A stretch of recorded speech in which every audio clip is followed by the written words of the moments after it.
peanut butter chocolate's a touchy one for me. Like, I can't. The only peanut butter chocolate I like is a Reese's peanut butter cup. A Reese's peanut butter cup? Why That's is it. that? There is no other, like, I don't know. It's the balance of the peanut butter and chocolate. It's the way the peanut butter's made.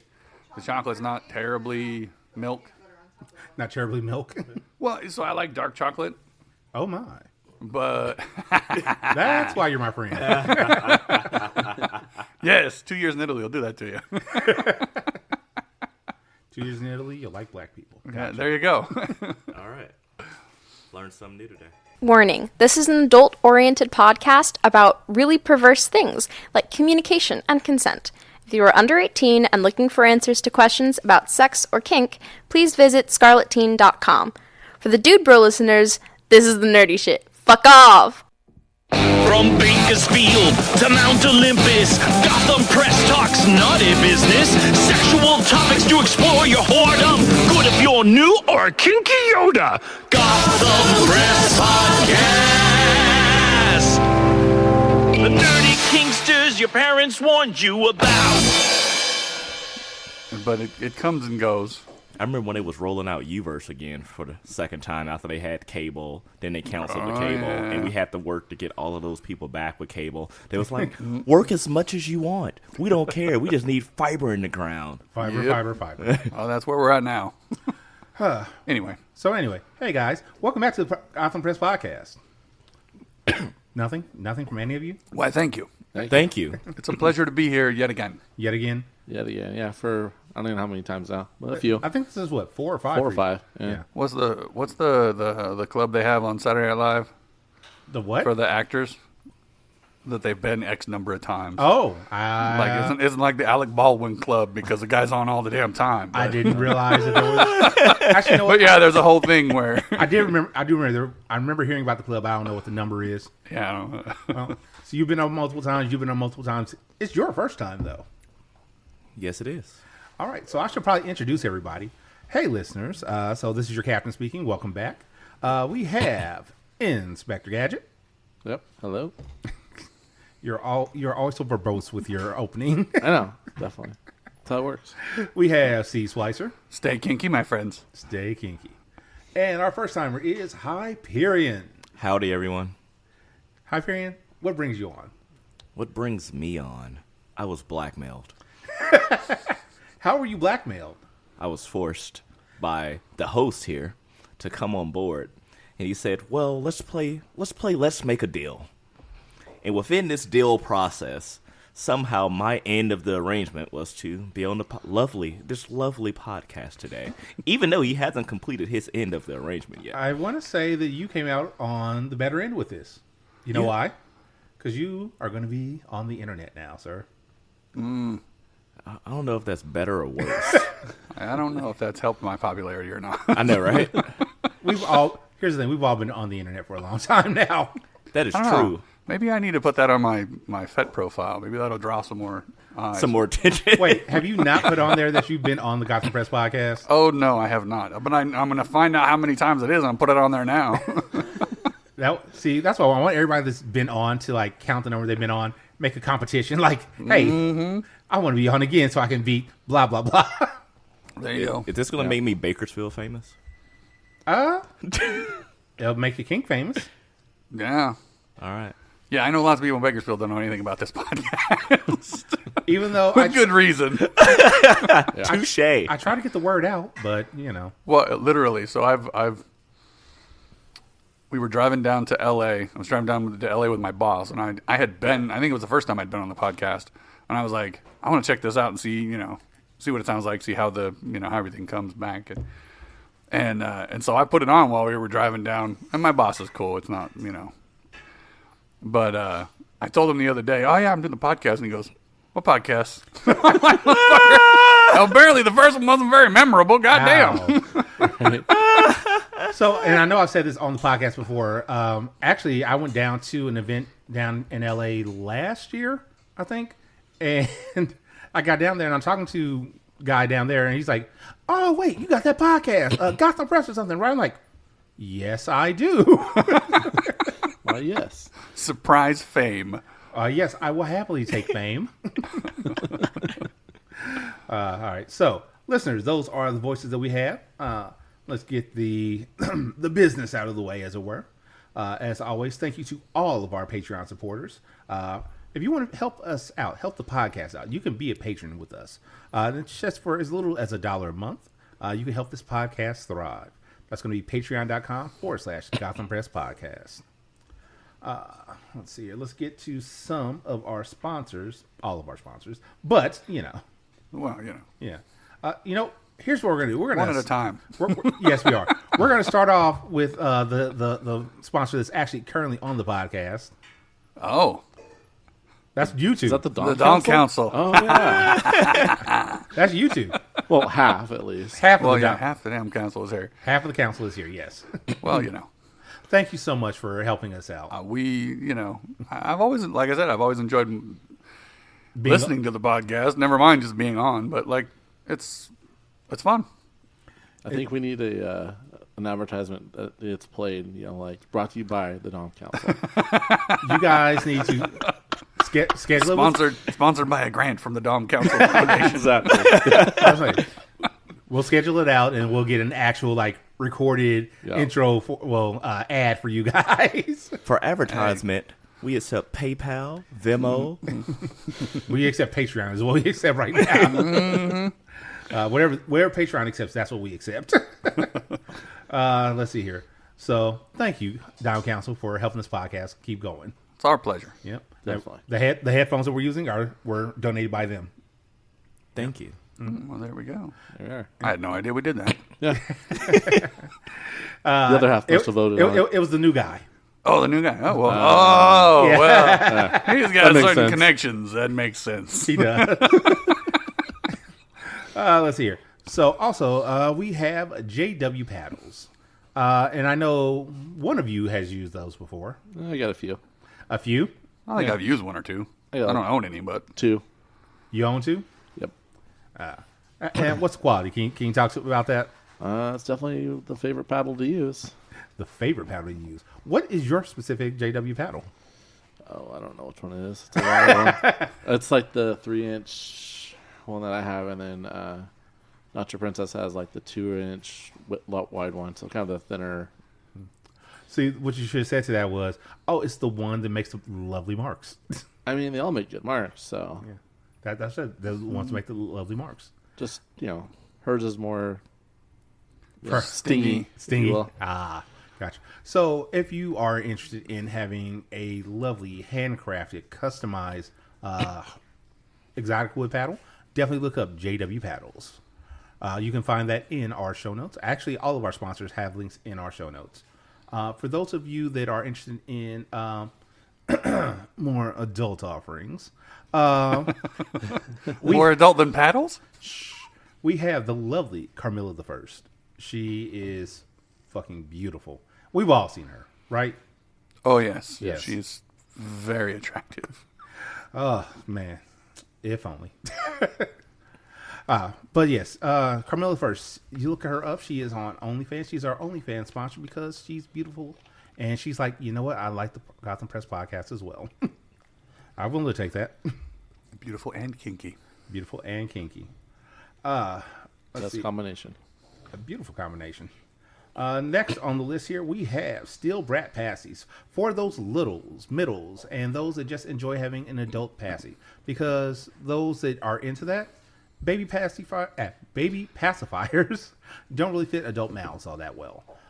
What Steel Brat does is Steel Brat talks to you, gets your idea for what your passy is going to be, and works diligently to make one that is handcrafted and has your particular spirit in mind with it.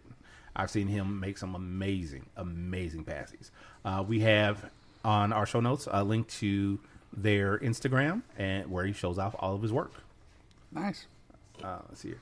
And lastly, the one that I have the most use with, those Thieves Touch vloggers. Oh. Man. 3/4. Well, I don't know about Hyperion, but 3/4 of this table has multiple of his work. And At that- least, yeah. there's Have you no- ever used a Thieves Touch vlogger? No, I Hyperion? have not. Hyperion, you need to have one for your toy bag. I It promise. sounds like a Yes. demo needs to be, like a loaner program for. A loaner program. All right, we can work test something it, out. yeah. Well, what we'll Do a is- testing. Here's what we do. Before you leave today, you should definitely talk to Thief about his floggers because they are fucking amazing, man. Yeah. Thank you. We'll do. Is Thief planning on selling at the? At the tasting, At yes, the tasting? I Yeah. believe so. Which we're actually going to be talking about the tasting later on. Sweet. Yes, because it is next month. I know. Well, believe me, I know. And you're like, yes, Looking forward to it. as we all should. Yes, yeah. All right, let's see here. Let's move on to the meat and potatoes of the episode. Let's see here. Don't you give me that look. You know we always have strange background noise on these I episodes. know, and it's fine. Like I think it adds ambiance. Like I don't know that I like just like dead air and voices. That's why I do my best to keep it talking all the time. I only leave the dead air if it, enunciates a point. Oh, certainly. Yes. So let's see here.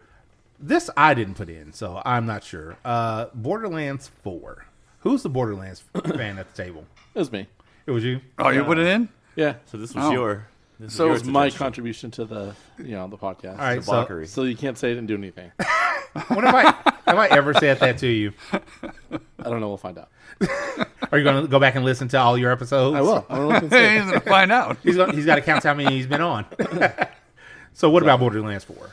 I mean, it's one of those where I think I'm trying to remember. There hasn't been a new one for a while, right? They've done the remasters. They've done all the Yeah, they did the Yeah. the D&D Handsome one. collection. Tiny Tina's. Tiny See Tina. that's what I was gonna say is that I'd never played Borderlands Yeah. at all, and I played Tiny Tina's, and I was like, oh my god, this is fucking awesome! Like this is hilarious, Yeah, and a great story, and heartwarming, and whatever else. But it was it was just fun. Yeah. Yeah, because I haven't actually played it, but I know the premise of it is Tiny Tina is doing basically a D&D run yeah. as If you haven't as played a it, shooter. Yeah, you haven't played. You need to play that one. That one is. I don't know. So in preparation for the podcast, because he brought up Borderlands 4, I was like, well, I should probably try the actual Borderlands, see how it goes. And I downloaded 1, I think, Yeah. and I just started playing, and it kind of has a similar setup and whatever else, but it's just fun. I kept telling it, Sassy Princess. Or Slutty Princess, excuse me. I made her change the name. I should probably get it right. you probably should. When she listens to this episode, she's going to call you out on that. I'm sure she will. We could edit that out, can't we? Anyway. Oh, I won't. Don't worry. I will not. So she walks in while I'm playing, and I'm like, I got to go find Drunk Earl or Crazy Earl or something. And it's like, she's like, what? And I'm like, hey, it's fun stuff. It's like, It's research. it's like the apocalypse. It's a planet. It's it's fun. a planet. Yeah. Yeah. No, I was going to say, because that game is a first person shooter. Yeah. But it's like, we're just going to have fun and go wild. Why not? Well, and I think that was one of those things that she asked me about. She was like, this seems kind of old. And I'm like, well, I mean, it is older. Like, Borderlands has been around for a while. I said, but the art style is what probably makes you think it's old, is that, it just doesn't. I appreciate a game that if you're not going to put a lot of effort into the visuals, that the gameplay and the writing are great. Spot on, yeah. Yeah, I don't need everything to look like Call of Duty. You don't need everything know? to look ultra realistic. Yeah, I don't need to have the cutscenes go directly into the gameplay every time. I mean, it's cool, it's fun, Right. but that makes me want to play a shooter that is realistic about the way things are. Not you're just going to carry around 4 different guns, one of which is a rocket launcher with 48 rockets. You have a You know. trailer behind you. I'm like, what are you towing behind you for all this Right. artillery? Yeah. I mean, no, you're Master Chief from Halo. You got the extra power muscles. armor. Yeah, the power armor. Oh god, basically you got to be RoboCop to do all that. But the other thing I was going to say is, I read a lot of reviews of different games and stuff, and people always have these very particular things that seem to me anyway to be different ways to judge a game. You know what I mean? Like some people go, well, that was too hard or was too easy or whatever else. But that really has to do with the skill of the individual player. True. And, I like a game where there's a certain amount of power fantasy. I don't want to raffle stomp everything in the world, but I also Hold on. don't want to get... Real quick, I just realized. For the younger listeners, what is a raffle stomp? Like, I know exactly what you mean. I'm like, wait a second. They don't know. Age yourself. Getting the shit kicked out of... or kicking the shit out of everything. Just obliterating it all. Yes. Exactly how that acronym came to be, I don't know. But anyway... You don't know what the acronym is? I know they are rolling on the floor... Rolling on the floor, or laughing. Yeah. And then it's stomping. Yeah. Yeah. I figured that's what it was, but I'll get in my rafflecopter and fly away. I don't know. Anyway, but like I see that and I go, okay, you find a good balance there. Find a good balance between, maybe serious themes, but also humor. I personally have kind of the same taste in games as I do in music. Yeah. And Everything. Okay. well, and everything really, but also movies. Movies is a better analogy, I think, because or TV. I like things that are about serious, life things, depressing things, terrible things, death, relationship breakups, whatever else. So Swiper all those things likes things about death. I mean, it is what it is. But I like the ones that realistically intersperse the fact that you make jokes at a funeral. Because people do. Yeah. Yeah. Because you remember the person that died and you remember some funny thing and how they would appreciate whatever odd thing happened at the funeral that they would be laughing Yes. when it happens. 100%. Whose phone was that? That was mine. Are you on call, sir? I am not on call. That was another member of the Dom Council. I'm curious to see what what he says, actually. And you don't have... Move ahead. Hold on. You don't have a specific ringtone for the Dom Council? Oh, no. There was an offer of a certain piece of furniture that's too big for me to fit in my house, so I'm not going to. Well, don't do that. All right, was so real quick. responding. Now, we got started with Borderlands 4. We just got on Borderlands in general and other stuff. Yeah. What about Borderlands 4?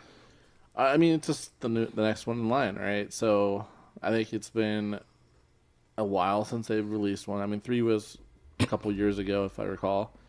Was it just a couple years ago? Things feel move like quickly it. these I know. days. It's been a while though, but I mean, I think it's been a little bit, and then now that they've announced this one, and so it's kind of okay. Well, Is Handsome Jack still like the bad guy in it? I don't know.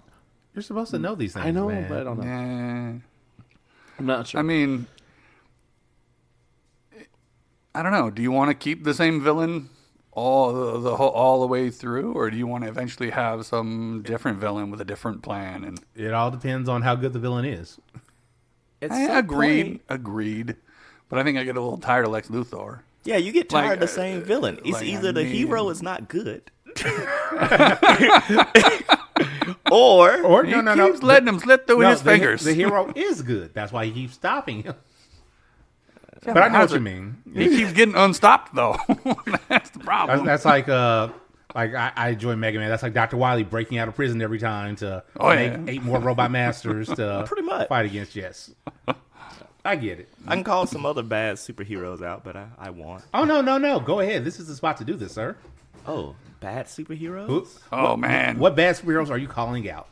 You have a lot of them. Are you gonna go with Batman?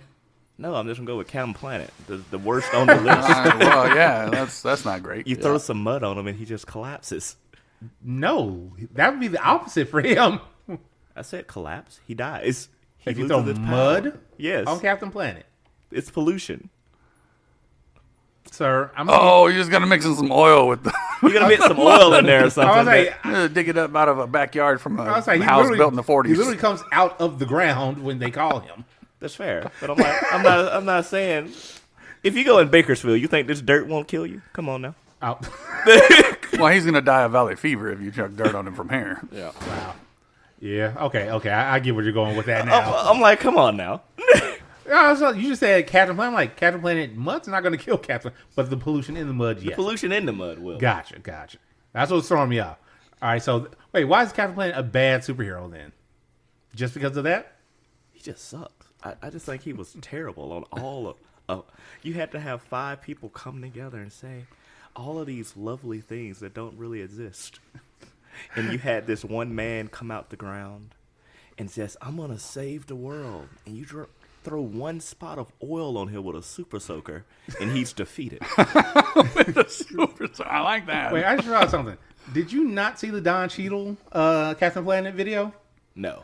Oh, at some point we're gonna have to watch that. At some point, because that I'll have is. to check that out. Oh, you haven't seen it either? Well, I'm never a big Captain Planet guy. It's A little old for it, so. No, I get that. It's hilarious. Oh, trust me, I wasn't a fan either. It was just not shit else on TV to watch at that point in time. The options were limited. I was one of the weird kids. I enjoyed my Captain Planet time. It's okay. All right. So, do we have anything specific about Borderlands 4, or just the fact that it's going to be a thing? It's just gonna be a thing, Okay. Are you going to get it? probably. All right. Well, I mean, I think they've done well with the first, Three. 3 or 4 things? four. Like, Well, 3 mainline. 3 ones. Borderlands and 3 Borderlands and a Did you say Borderlines? Borderlands. 3 Sir? Borderlands and a Tiny Tina's. I mean, that's. Yeah. And Well, then they there's had a TV the series too. Oh yeah. Oh yeah. No, not TV series. They had a movie. Not a movie. Yeah. That movie did not do well. That was not. Yeah, but I wonder though. I don't know. I haven't seen it, so I can't really speak to it. But I've not seen it, but everything I've heard about the movie was there's trash, and then there's the Borderlands movie. wow. Yeah, that bad. That's rough. I mean, The actors didn't even were kind of like no. yeah.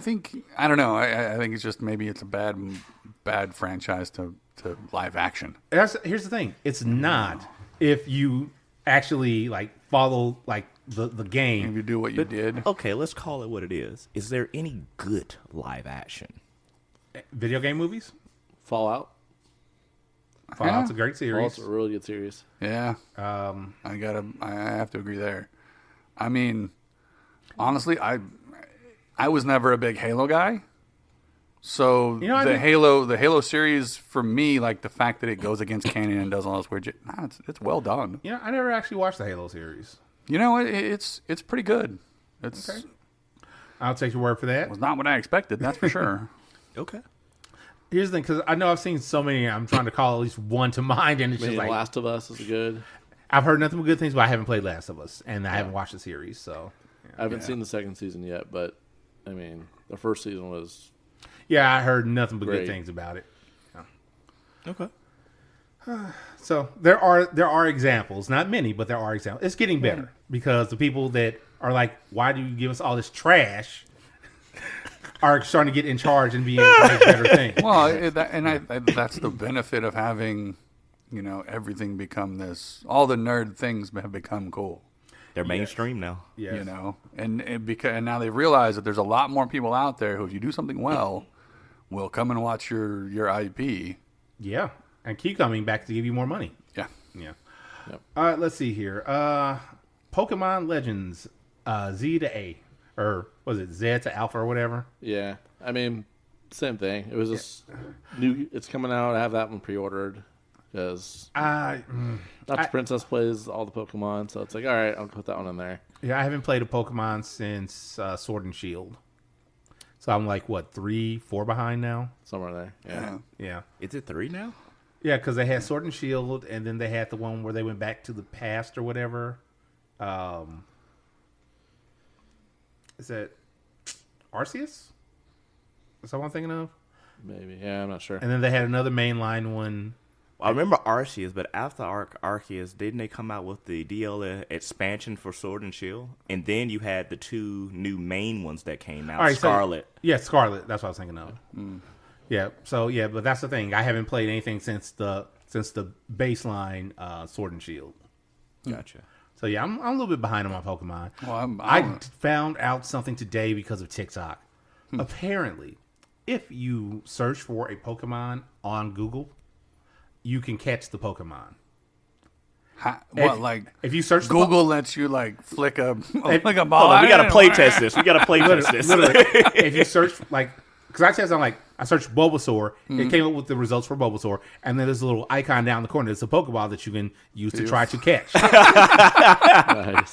That's It's awesome. just the first 151, but still, the fact that they That's nice. did that. Yeah. For some reason, I couldn't get mine to work because of some settings, and I had to take a look at it. But still, I'm like, I'm going to fix this because I'm going to catch all 151. Oh, there you go. They just look them up. Catch. I mean, I think it's like you can. I think you can only do like so many times per day or something like that. oh, I'm sure. Well, no, I'm like, do you get? I forgot what was the item you got once you caught all the Pokemon in the original Red and Blue. What item do you get now?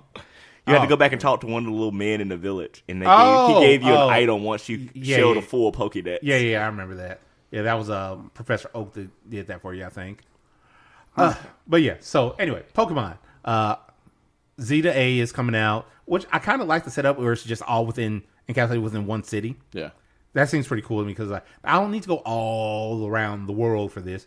Just give me a little town and I'm good. Yeah, I'll find them all that way. Yeah, they're all close enough. Exactly. Yeah, I mean, the Pokemon have been around so long. I'm pretty sure they permeated every aspect of everything at this point. Yeah. Oh, yeah. At least. Yeah. Well, now it's all city Pokemon. Yeah. I'm a skyscraper Pokemon. Your skyscraper Pokemon. That's skyscraper. That's not skyscraper. That's a Pokemon. No, it starts to move. Oh my God, it is. Let's see what else we got. So that's all we got for gaming for the moment. Let's get to some entertainment. So I put this in here, and because I thought the movie was coming out, I didn't realize it was already out, and I'm going to watch this soon. Kill Me Again. Kill Me Again. Oh, yeah, I watched that trailer and I was like, hey. It looks. I love like time manipulation stuff like that. Yeah, like, that's loop stuff. Yeah, but I never thought about like, what if a killer is in the loop? He's like, I'm just gonna keep doing what I do and just find different ways to do it. And I didn't recognize the guy that's the killer, the main guy, actor. Yeah, I was like, I think he's a newer guy. I don't know if I've seen him around, and like I was really impressed because you could tell it wasn't like every time he came through the door. Yeah, that was a new take. Yeah. It wasn't that they just kept reusing the one where he pops up and he does whatever. Like, it was jarring, and he changed it just enough that you could see it, and that's impressive acting, in my opinion. Yeah. What do you think, sir? I know nothing of the movie, to be honest. You didn't even watch the trailer? I did not watch the trailer. For shame on you, sir. Sir, I received these notes 5 minutes before the podcast That started. is not true. So, to be You fair, received them last night. when I first read it, I confused it with something else. What did you think it was? I watched a trailer for something with Jennifer. Who's the hot actress from Academy Award winner? You got a lot of those, man. But Jennifer, not Jennifer Garner, not Jennifer Beal. Aniston. No. Hunger Games. Oh, her. is it Jennifer? Maybe it's not. I don't know. Just say Hunger Games girl. Anyway, Let's the Hunger continue. Games girl and Pattinson, the vampire boy, Sparkly boy. Oh, Sparkly Vampire Robert Boy. Pattinson. And the trailer was one of those trailers where, like, you're watching and you can't tell what it is. Like, you can't tell whether this is a murder mystery, whether this is just, like, a comedy or a dark comedy, obviously, because it seems like there's murder mystery crap going on. Or if it's just, like, a relationship movie. It was... Not a relationship. But it was all very... Jarring. intense and, like... You couldn't look away. Oh. And to be honest, I got kind of the same feel from the... Kill Me Again? From the Kill Me Again. Like, it was like... I'm not usually serial killer, horror slasher movie type of guy. And I'm not either, but I like the premise of that. Yeah, I do like the loop. Yeah. Because I'm It's like Groundhog Day only. Yeah, exactly. Mean. Only me. Hold on. We all know that he killed people in Groundhog Day. 100% he had to have. Well, I mean, he tried, sure. Like, he did things that deliberately, I think, pushed people towards certain things. Yeah. He certainly tried to suicide He multiple times. He committed to suicide multiple times. Well, that's true. Yeah. He succeeded. Yes. He succeeded and then just kept waking up. That's unfortunate. Have you never seen Groundhog Day? No. Oh, fantastic movie, dude. Bill Murray, beautiful movie. Yes. It's top tier. And everybody who's in it is great. Yes. So, yeah, it was good. Let's see what else we got. All right. Did you watch the trailer for the Marvel Zombies? I know you just got the notes. I did. You, sir. You did not. I did. Well, I mean, it reminds me of the What If episodes. Right, which is kind of where they were going off of that with. Yeah. Because there was a Marvel Zombies comic book series as well. Yeah. Which they delved into a lot more of that.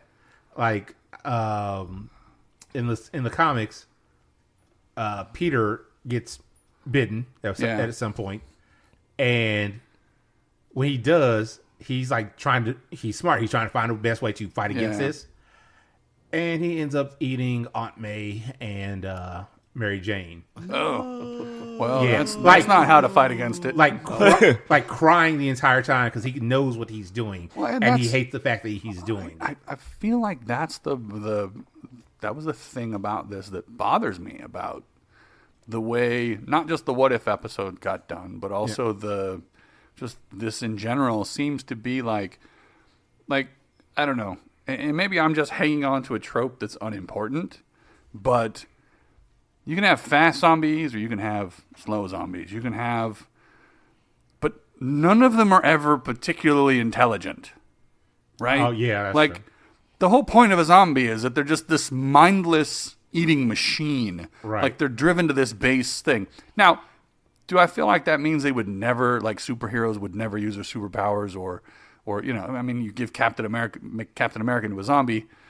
I have a hard time believing you make him into a zombie. I think his immune system would probably fight it off, but that's the whole what if thing, right? Right. Let's throw that back in the nerd Right. argument, that could go on forever, right? Yeah. But In this particular universe, Yeah. the disease that was put out into the world was enough to combat that and overpower yeah, it.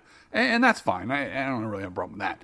But the idea that I don't know, this Spider-Man is going to be intelligently watching this in the back of his brain and you can see it, lends the idea that, well, I mean, like, Spider-Man,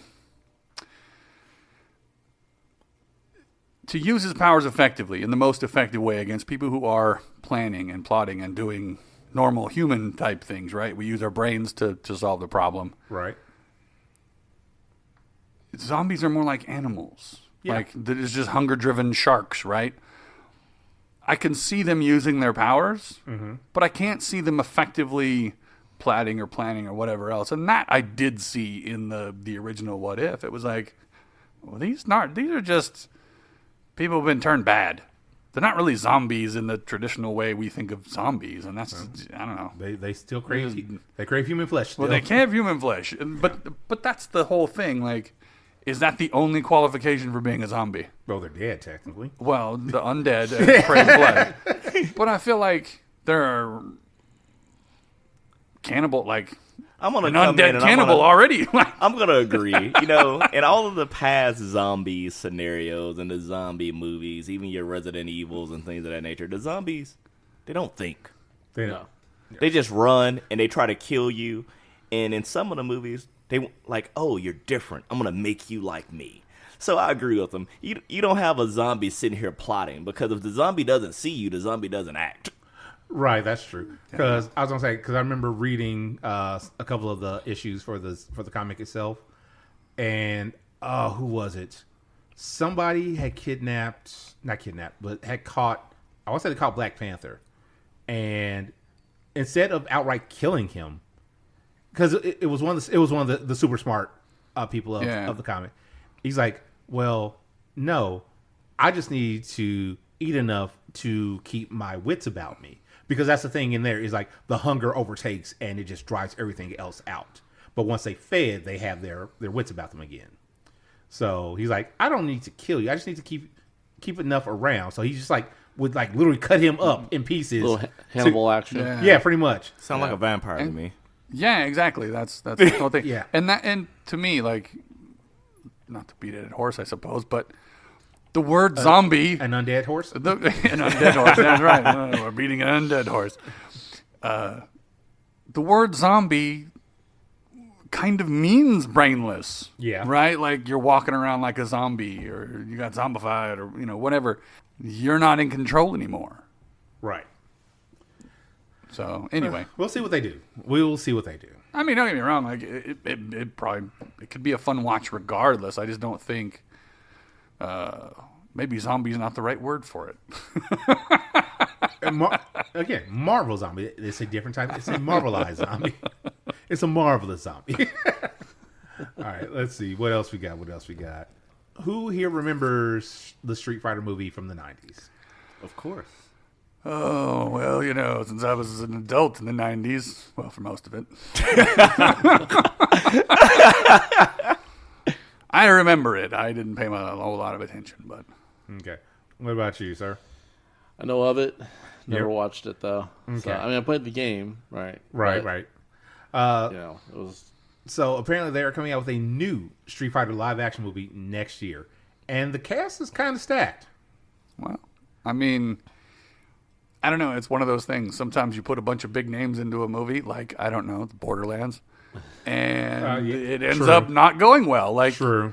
Not every script can be saved by the big actors. name actors. Yeah. But Well, I'm hoping because like I looked at something like, okay, I can see that will fit. Like they have Jason Momoa as Blanca.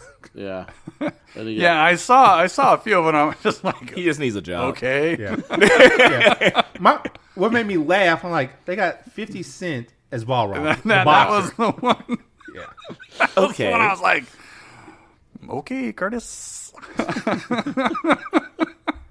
And then they got a couple. I'm assuming big actors that I just don't know. Like Cody Rhodes, I think is a wrestler, isn't he? Sounds like it. Yeah. I think so. I think Cody Is Rhodes. He's playing Guile. Is he the son of Dusty Rhodes? Maybe. Huh. I'll look that up later. Yes. I'll have Yes, to. he is. He is? Oh. Well, and that's kind of cool. Like, So that one you like, huh? Who's twinging? that's the Slutty Princess. Sorry. I turned it off, and unfortunately you did, buddy. No, she rings through as emergency contact. I don't ever turn her off. Aww. He turns her on all the time. I know. That's coming out next year. And right now they just have like the current cast list. And I'm hoping that they do a really good job with it. Because I think the new Mortal Kombat got pushed back a year. The one with folks with Johnny Cage. Yeah. That looks, I don't know. The scenes I saw, I'm just like, I like Carl Urban. Mm-hmm. So I'm intrigued. Right. Oh no, that last Mortal Kombat reboot was rough. It was rough. No. The first 15 minutes was great. Yeah. The intro first with 15 minutes Sub-Zero and was Scorpion. amazing. And then you had the rest of it. Yeah. I'm like, it was. That was all well of the my money way. childhood glorification of that movie died in an instant. Yeah. And here's the thing. Everybody's like, well, it's better than the 90s Mortal. No, it No, it wasn't. wasn't. The 90s was at least decent. No.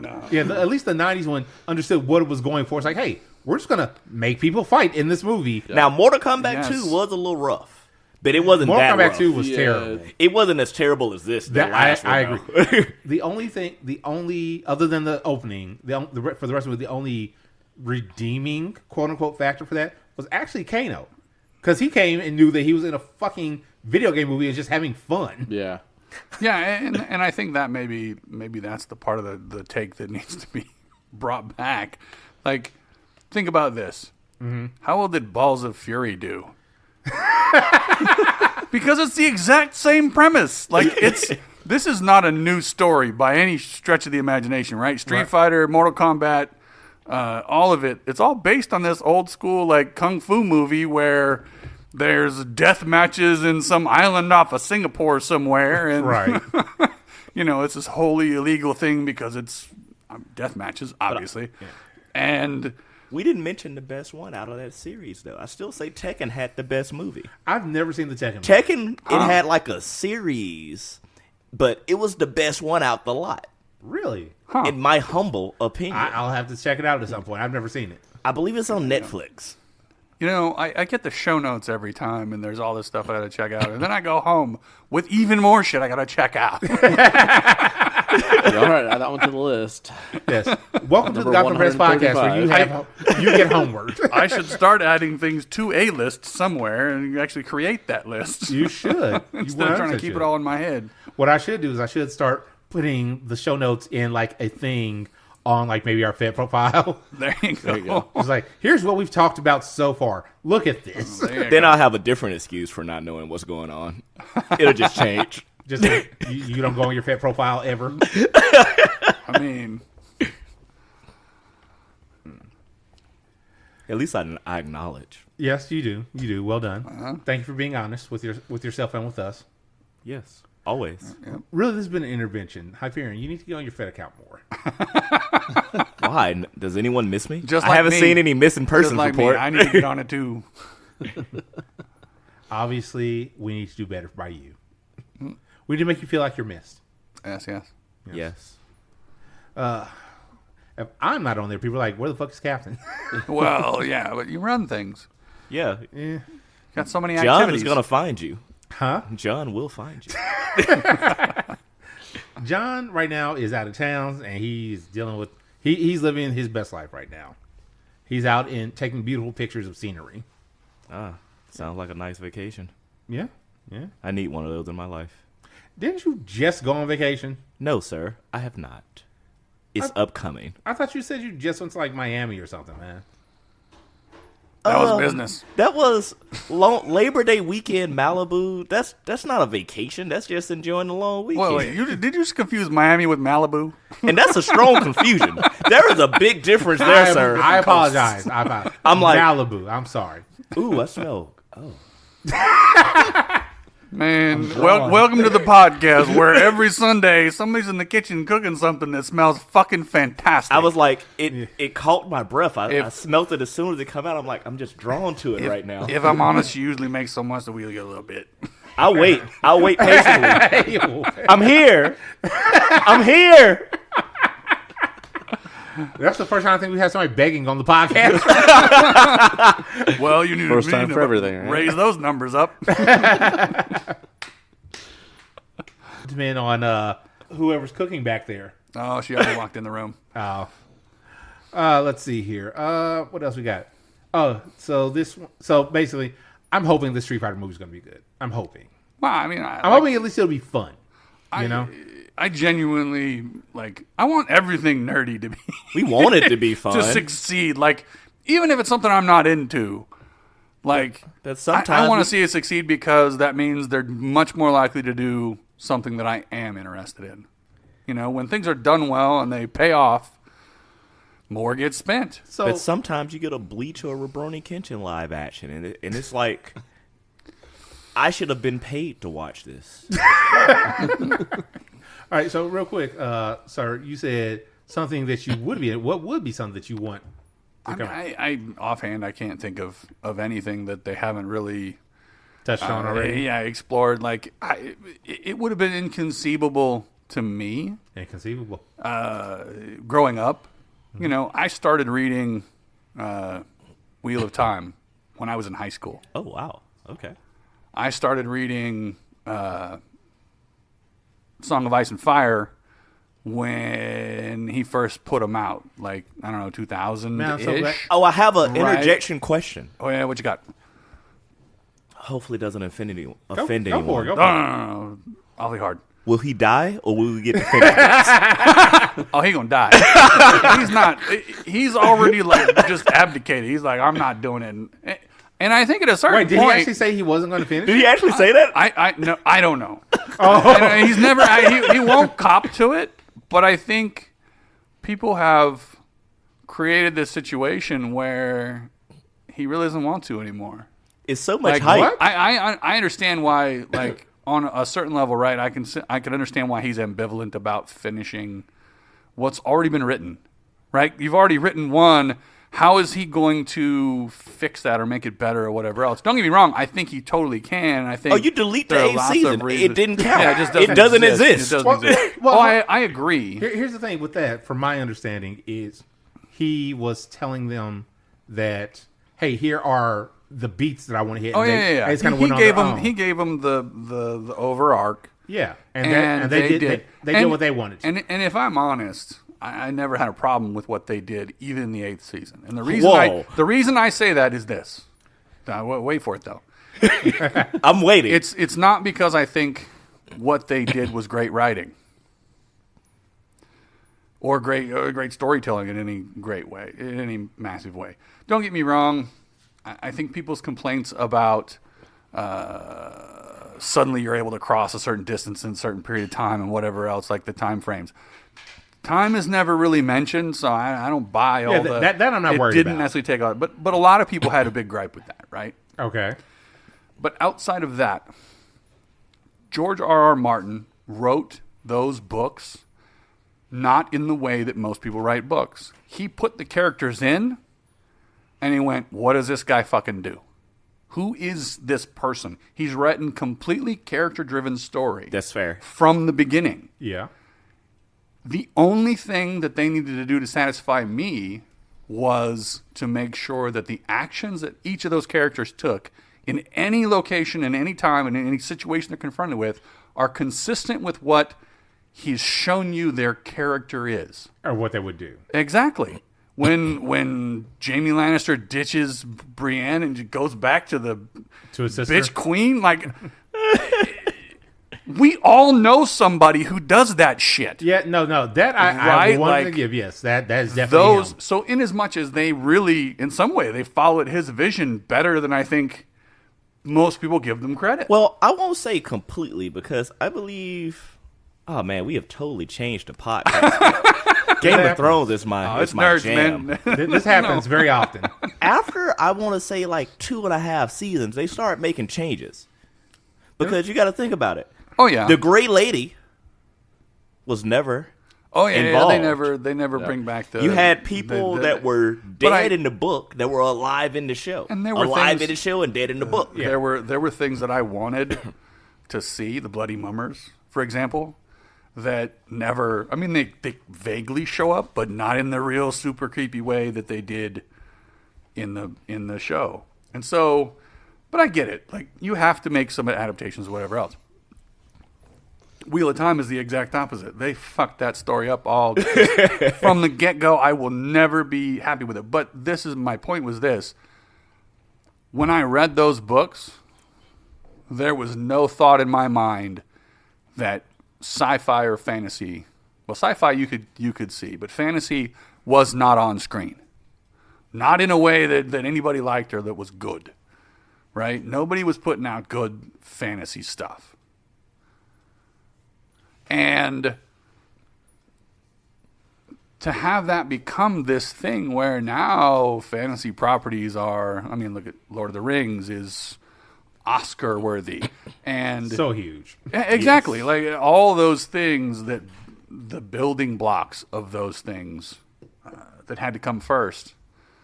Sci-fi should never make another movie again. They destroy everything they touch. Wait, what are we talking about? No. I beg to differ. Sci-fi offended me when they put an ending to Highlander. Are we talking? Hold on. Are we talking Sci-Fi the channel? The channel. See, and I will take they fucked up Highlander, and I will give you they unfucked The Expanse. I'm not familiar with that one. So that's a pretty good watch that one. That's another. Put that on your list. I got homework now. It starts. The science fiction, I always like this, when they keep the fiction part of the science fiction very small in the beginning, and that slowly expands, but they get the science stuff right. Like, they're dealing with the physics and the physical changes that would happen to people being in space for long periods of time. Yeah, Shock. No gravity. Shock was the one that sold me on that. Oh, yeah. The science on it is fantastic. So, yeah, that was one that they pulled off the flames. I was mad at them about Dark Matter, if I'm honest. Like that show had me hooked. They fucked up some all movies. Of a sudden they're like, oh, here's the big bad. Here's like the black hole. It's spitting out, demons and just crazy shit, right? And then that's it. It's canceled. Not even like zero fucking closure, dude. I was so pissed. They didn't even give like a movie follow up to. And if I'm honest, I will still watch the bits that I have. It's like Firefly. To me, it was that. Well, I don't know, it's not Firefly quite had as a good as movie. Firefly, but it was. It was good. Anyway, It was a leaf on the wind.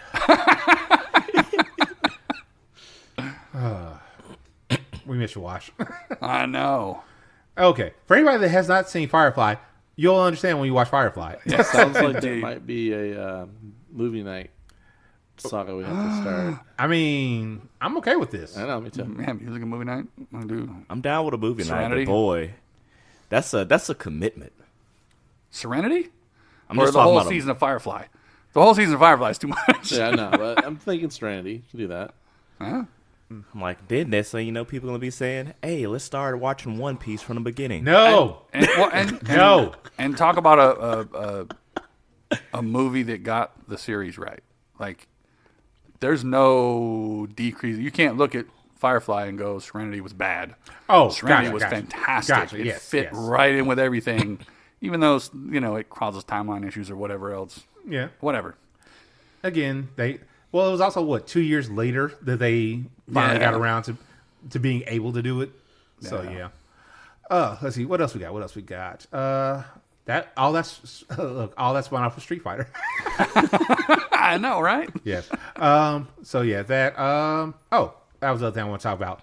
So, for those who remember way back when HBO Max first started and they were like, yes, share your password. We don't care. Oh. That has changed. Of course it is. Yeah, They want that money. with Disney and Hulu is owned by Disney now. So, Yep. with all the streaming services cracking down on password sharing, HBO has finally succumbed to peer pressure, I guess, or money. That's gone to money. And now you can no longer share your HBO Max password. I get it. Let's use a VPN. I'm not trying to. What'd you say, Inspector Gadget? I said, let's use a VPN. Well, yeah, there's that. But, no.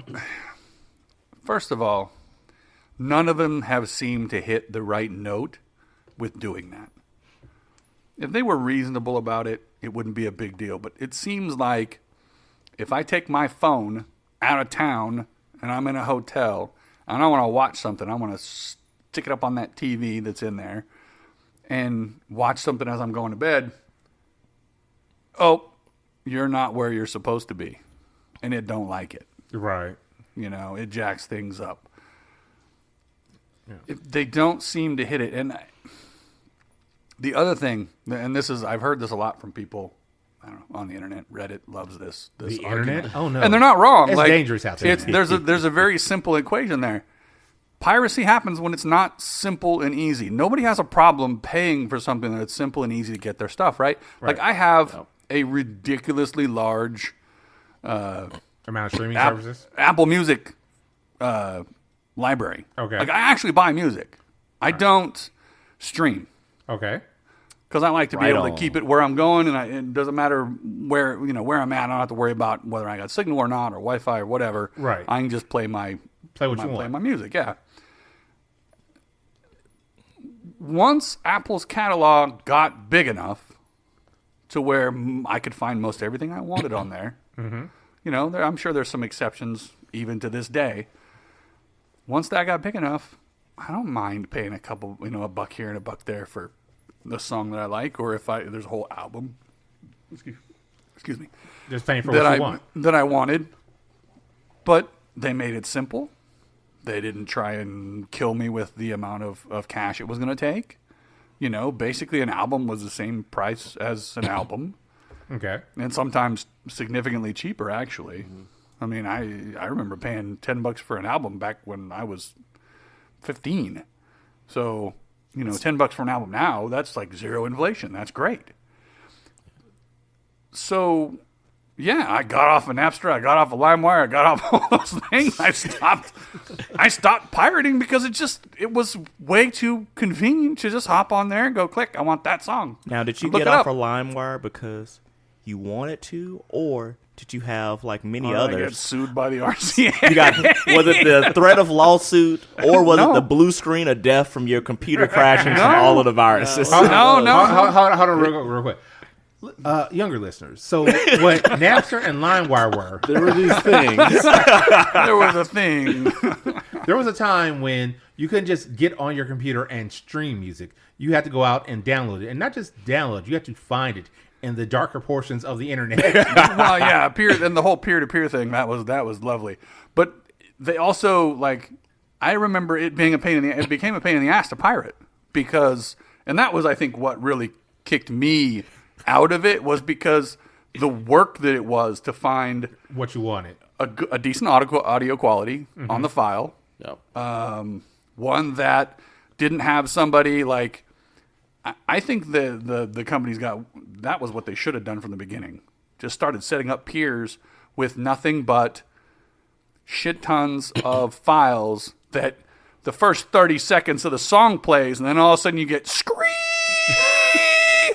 And I got those. Like those were in there. And I don't know if that was just random trolls or if that was those companies doing it, but you would see that, and I would see a lot of them where there would all of a sudden just be a tick, tick, Oh, in the music. tick in the middle of the fucking song. I'm like, yeah, I got a version of a George Thorogood song where it sounds like there's a fucking. It's not a record scratch, Like what's the thing that goes? like a metronome. Metronome, yeah. But it's not even either. That's the thing. If it was even, I'd just be like, oh, that's a beat. I didn't know. No, it was something that was fucked up in the recording or something. It was just bad. And that's the thing. Or the other thing was the volume uniformity. Sometimes they had it crank the fuck up, and sometimes way down, and then you're like, yeah, I still have songs on my phone that were those, obtained from those locations. I am 99%. Or at least the digital form of it. I bought all the music I had. Like, that's the thing. I didn't go out of my way to get a hold of music electronically that I didn't already have. Right. Or I hadn't already paid for. Now, a lot of it was in fucking CD cases that got robbed out of my fucking car. And legitimately, not like, all my guns are at the bottom of a lake because there was a boating accident. No. I actually got robbed and had a giant fucking thing of CDs and it's all gone. I'm like, fuck. So yeah, now I have a way to get it back. No. I'll say anyway. I was never I can't say I was never. I downloaded my fair share of music as well, but I mostly went on for anime. Yeah. Because in America at that time, getting anime. I hadn't thought about about that stuff. Yeah, getting like TV shows and things that, hey, I want to watch the show. Oh, this show doesn't exist anywhere anymore. Yeah. You have to go online and find somebody that recorded it at some point, and hopefully it's a good recording, and they actually uploaded it for it. So yeah, that was my bread and butter when it came to that. I'm pretty sure I have a hard drive, like old spinning disc hard drive, with all of my old music and stuff that I had downloaded, that I don't really have it hooked up anywhere. So I need to find a way to get that all hooked up so I can get that onto my current stuff. But I think that's what streaming has become. They're no longer concerned with providing you a good service, a good product. No. For what you're paying, and that's their problem. So many problems in this country boil down to the straight up greed and the short sightedness of that greed.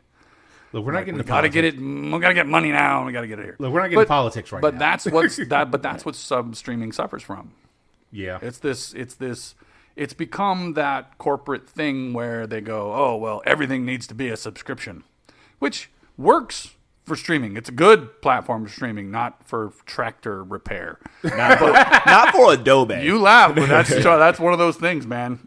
Wait, tractor repair? You didn't know that? John Deere actually settled a lawsuit over the right to repair. Hold on. Because you could only change anything about your John Deere tractor through John Deere. Yeah, if you tried to do, and understand, we're not talking about the tractor that the guy uses on the family farm out back that's, from 1948. Okay, we're talking about we're talking about level. Brand new high-end combines and those sorts of things where they're plowing a field and it is changing the depth of how they're plowing it so that it regrades the field and it drains a certain way. So you're telling they me can do a lot of high-tech stuff with modern tractors. But that's the thing. John Deere was like, "Oh well, you can't have anybody else repair it. We got to send our guy out to repair it." It's like I the can't- McDonald's soft serve machine. Oh, yeah. It's that whole thing, right? Where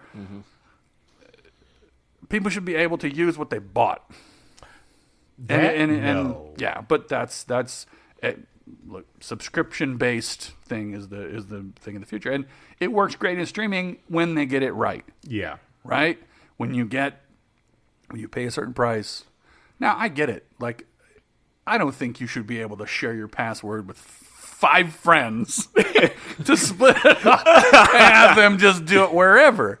Now, if you wanted to have a level of service that did that, why not just put a price out there and say, hey, if this is what you want to Family do, this plan is how much. Extra $20. Actually- And if it was cheaper for 5 people to have that than 5 separate accounts, you'd probably have people do it. Here's the thing.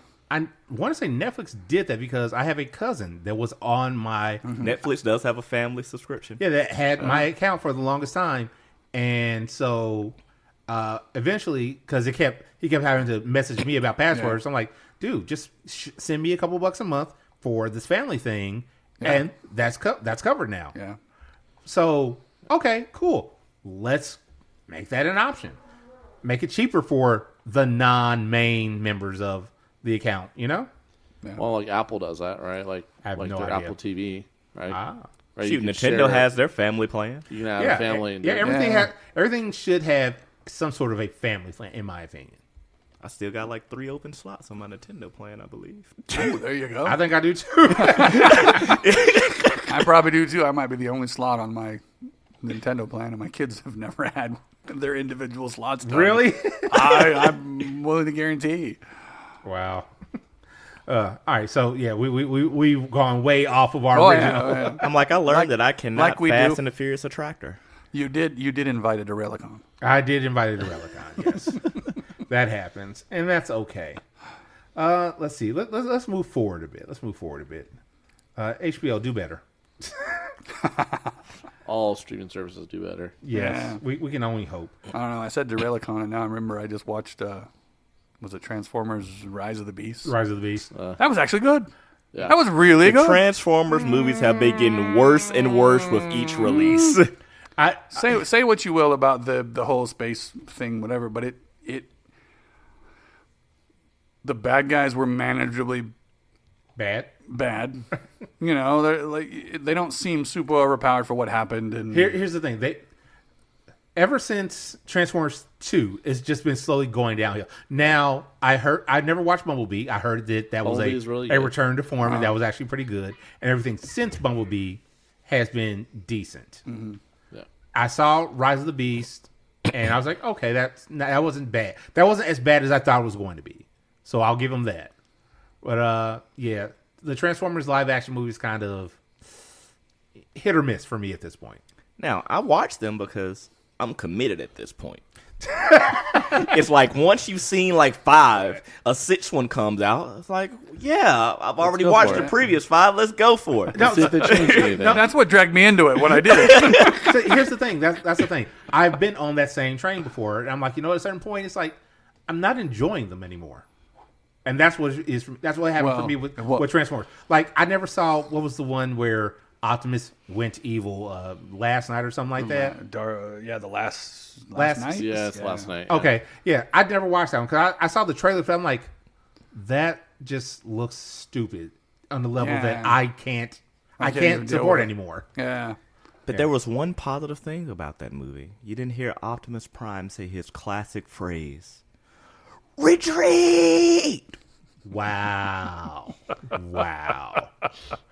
Anyway, we're gonna move forward. Another one of those superheroes. I'm like, man, Optimus, you get your ass kicked every time. Yep.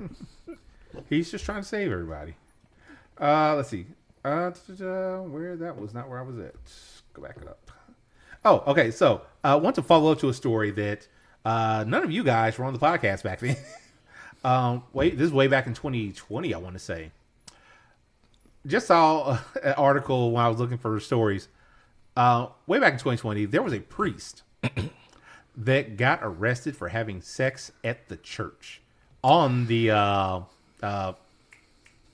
pulpit. I read about this Yes. from the show notes, but well, I mean, I read the article you put in the show notes. I mean, it's unsurprising to me to find out that it's Louisiana.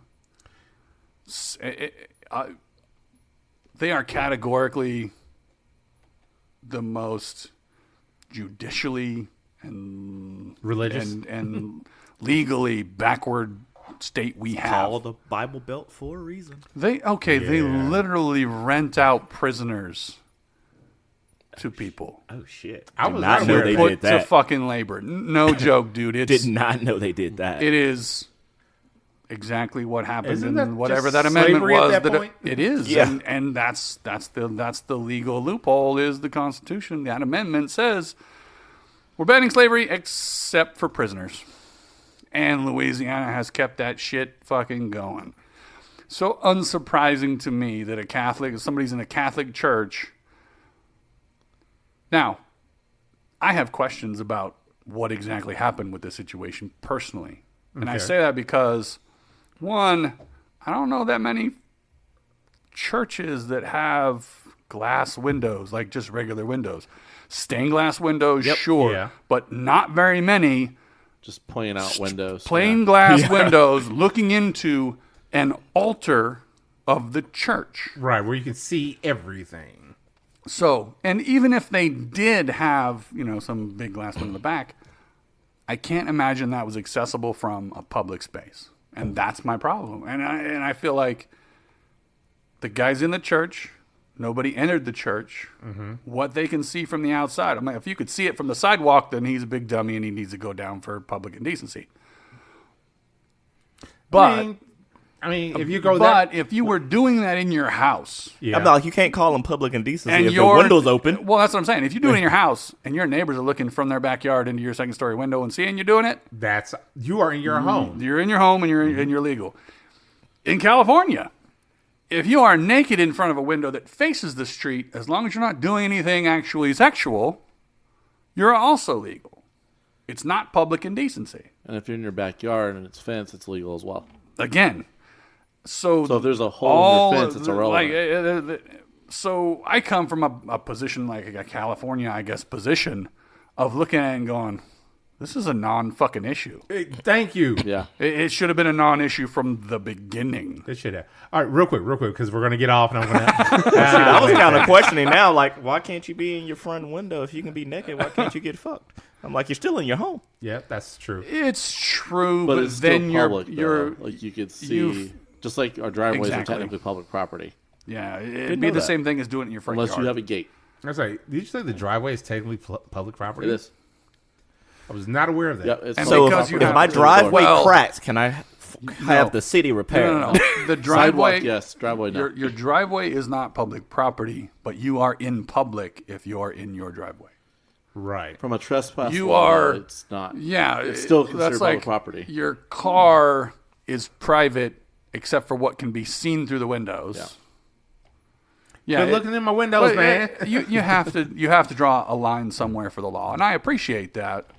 And we have those for a reason, but this seems like fucking overreach. All right, real quick. So the reason I put this in also was apparently I didn't realize that he and I guess the two women that he was with were banned from getting online for the most part. I'm sorry, fucking why? No, I'm sorry, not Yeah, banned from getting online. right? No, I'm sorry, I said that wrong. They had their devices confiscated. Oh yeah, they had all the Everything? all the prurient stuff, and that could be a Louisiana deal too. Yeah, Like- they were given back to them, but of course this is years later now. Yeah, And also, anything that they had on them previously was wiped Of course. for the investigation. oh yeah. It's like, wait, so you're going to take my stuff and get rid of my stuff and then give me back this thing that's so old now that They it's didn't- useless? How many years They had didn't passed delete before it. they gave it back? Like 5 years. They didn't delete it. No. Oh. No. That's still floating around the police station, I promise you. No, on that flash drive no, labeled- they deleted it from the device. Oh, yeah, It's yeah, in evidence somewhere. Well, no, I'm not saying it's an evidence. It's an I'm evidence on their saying- phones. I'm saying it's on every cop in that station's phone. Yep. Yeah. And on a flash drive in the safe as a backup. Yeah, exactly. You know, Hey guys, you guys remember this? Yeah. They may have pulled out a hard drive for that one. it's so Yep. I don't know. But yeah, that was the fall of that. Thankfully, they finally got their They devices got their back. phones back. They finally got their devices back. The teacher gave them back their Not- phones no, at the end of no, class. And it wasn't just fun. I think they actually had actual recordings and stuff too. So anything they had, they were finally given back. But again, everything was gone. Well, yeah, I mean, and well, good on them for actually getting it back. My dad had a knife and a .22 pistol stolen, Yeah. and it was neighborhood kids. They'd busted in the house and rifled through and grabbed some stuff, and they got caught. Like, the cops caught them. They had the stuff, and my dad went to claim his property, and they go, "Oh, sorry, we melted it down." He was like, The fuck? "My buck knife and my .22, you melted down?" And they're like, "Yep, sorry, you didn't claim it fast enough."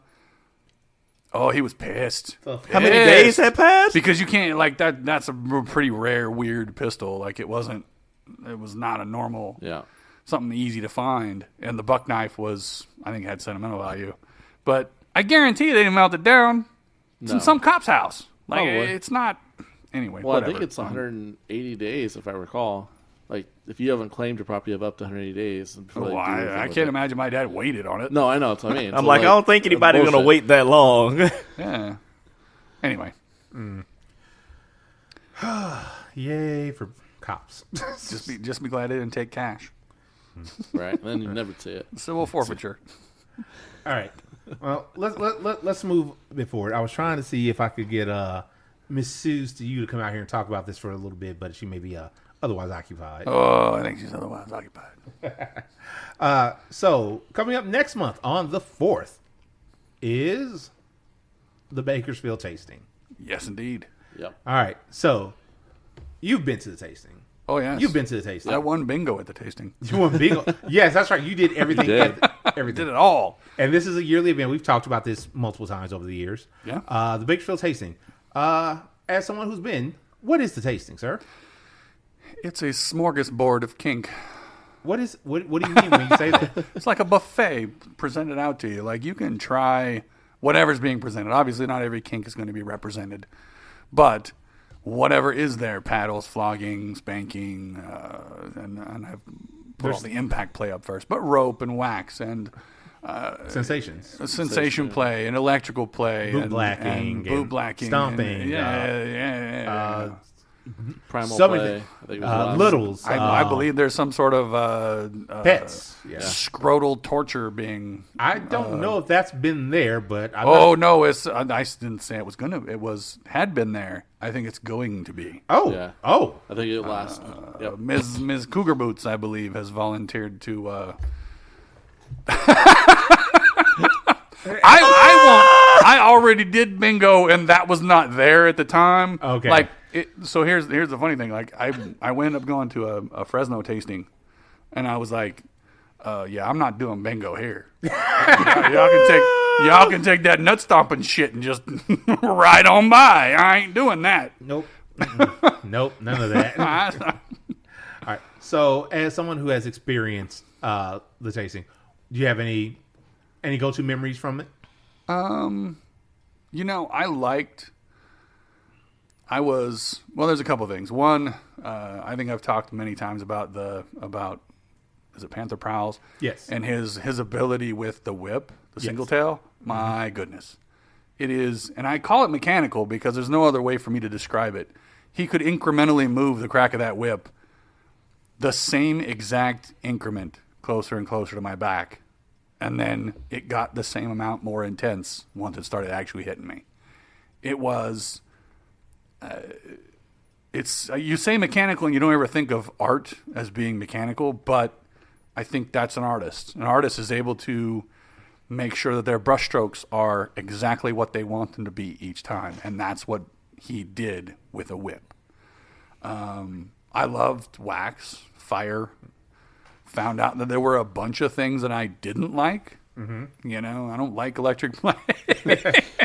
and which good for Slutty Princess because then because I don't like it, that I can go, okay, I understand.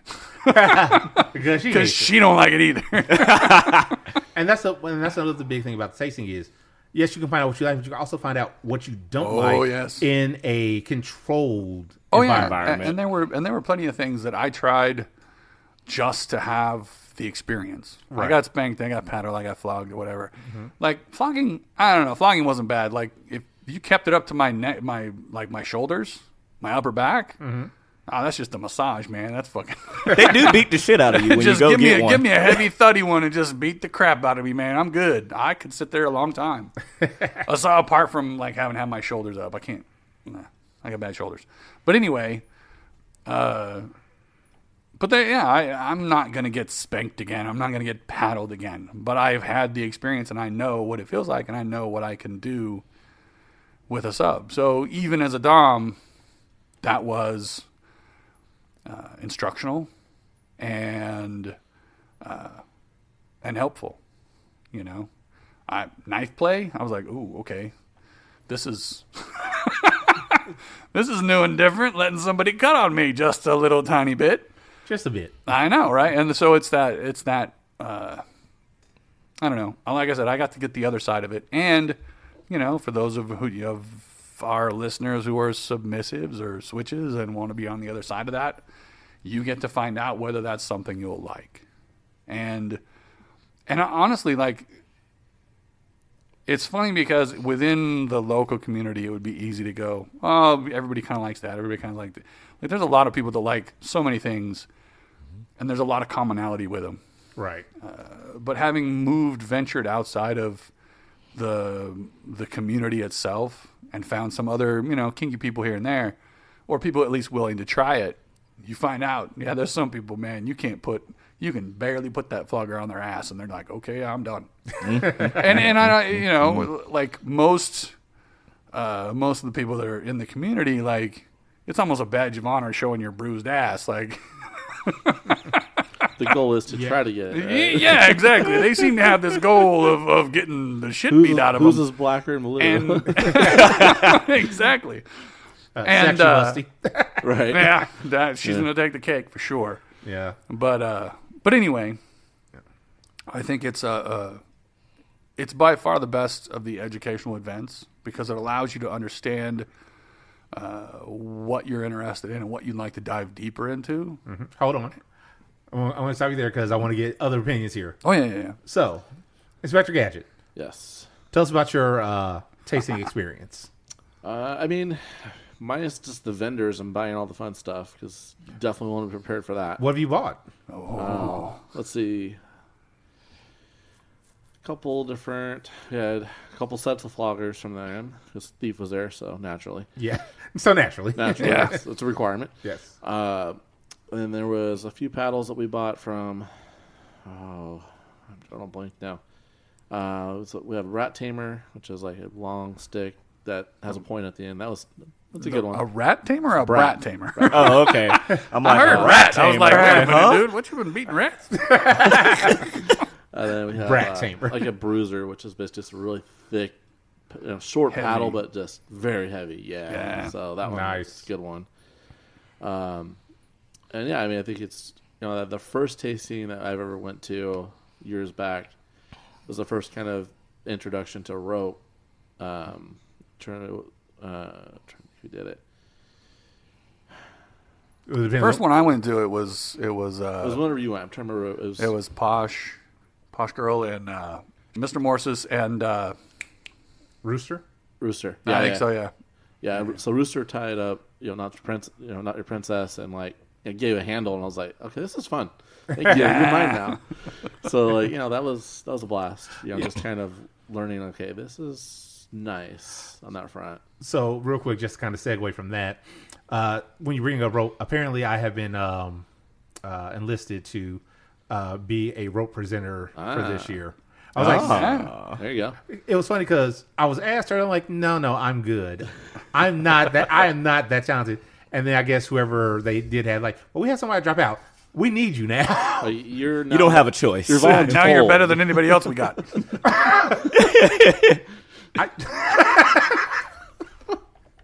I'm not sure how to take that. We got this list of individuals. We rank them. You're next up. You're it, sir. To be fair, Yeah. the people that were above him in that list are very, very, very good. The people below him in that list are not terrible either. He's just being humble about his skills. Yes. Or you're being 'Cause he very does- So, polite about the skill of the one up under him. oh no. No, I mean he does run an event. What was that event Yes. called again? It's called Not a Not a Lot. lot. Since you do run the event, sir. Yeah. Yeah. Right. Well, and my thing is this, like, because I was upfront, like, look, if I'm doing this, I am okay with doing it, but I am not, like, I can tie. I mostly just do, like, really nice, in my opinion, nice chest harnesses. And for tasting, that would be great. I will bring my rope. I will tie somebody up in a nice chest harness and send them on their way.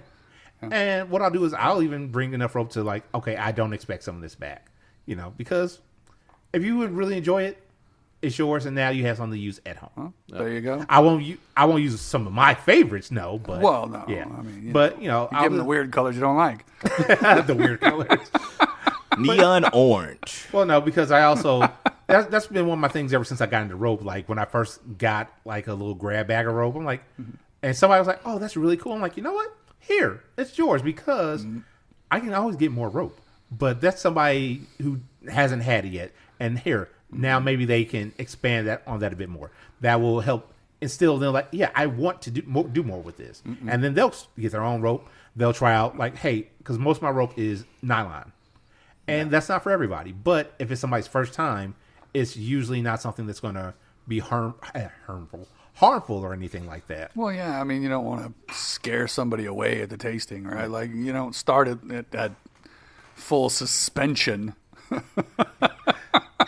Necessarily. I mean, some people are prepared for that, but I don't think everybody coming to the tasting walks in for the rope and goes, I want to be lifted up off the ground. Well, And twirled in the air. I don't even know if we've ever had suspension at the tasting. We probably have at some point. Yeah, we have. Yeah. I do. Suze is over there. Suze. Damn it. It's fine. Miss Suze. Oh, yeah, Miss Suze. Yeah. Miss Suze, do you want to come talk about your event? That's right. Oh, Miss Suze was coming over. I will let her take my spot. Ooh, there we go. Uh-oh. We have a new taskmaster now. As Cap destroys the setup right now. It's okay, though. I always do that. Yeah, give him that. That can't go on the table.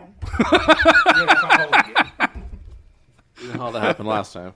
Miss Suze, Yeah, you gotta you get have up the close to floor. mic. Okay. Yeah, almost like it's a... Well, Mike. it's a microphone. Yes. Okay, so we're going to talk about the tasting. The tasting is, as we describe, a sample platter of kink. This year, so far, we have about 21 stations of different play activities. It is absolutely the best first-time event anybody could go to. And it's your baby. It's my baby. Yep. Yeah. That in discussion, but yes. Like, Oh my gosh, this is probably like, I don't even know how many tastings we've done. 20, 15, So- 20. do we have anything that we haven't had in the past few years that we have now? Or No, we don't. Cell popping is something that's like really unusual. That's really good to get. Yeah. People seem to have it or like it, but we haven't got that yet this year. There's several kink events going on the same damn weekend, of course, as the tasting. well, Naturally. I mean, that's So it's kind of pulling from all different directions. But the hazards of kinky success. yeah, so it should be a fun time. Anybody that comes out is from 1 to 5, Saturday, October 4th. We are, we pamper our presenters. Oh, yes. Any of the listeners want to be a presenter or they know anything, please get in touch with me on VetLife at Miss Suze to you. And we have a dinner. There's a big bad Kelly cooking. No. Damn it. No. I would love to inveigle her to do that. Send her a message.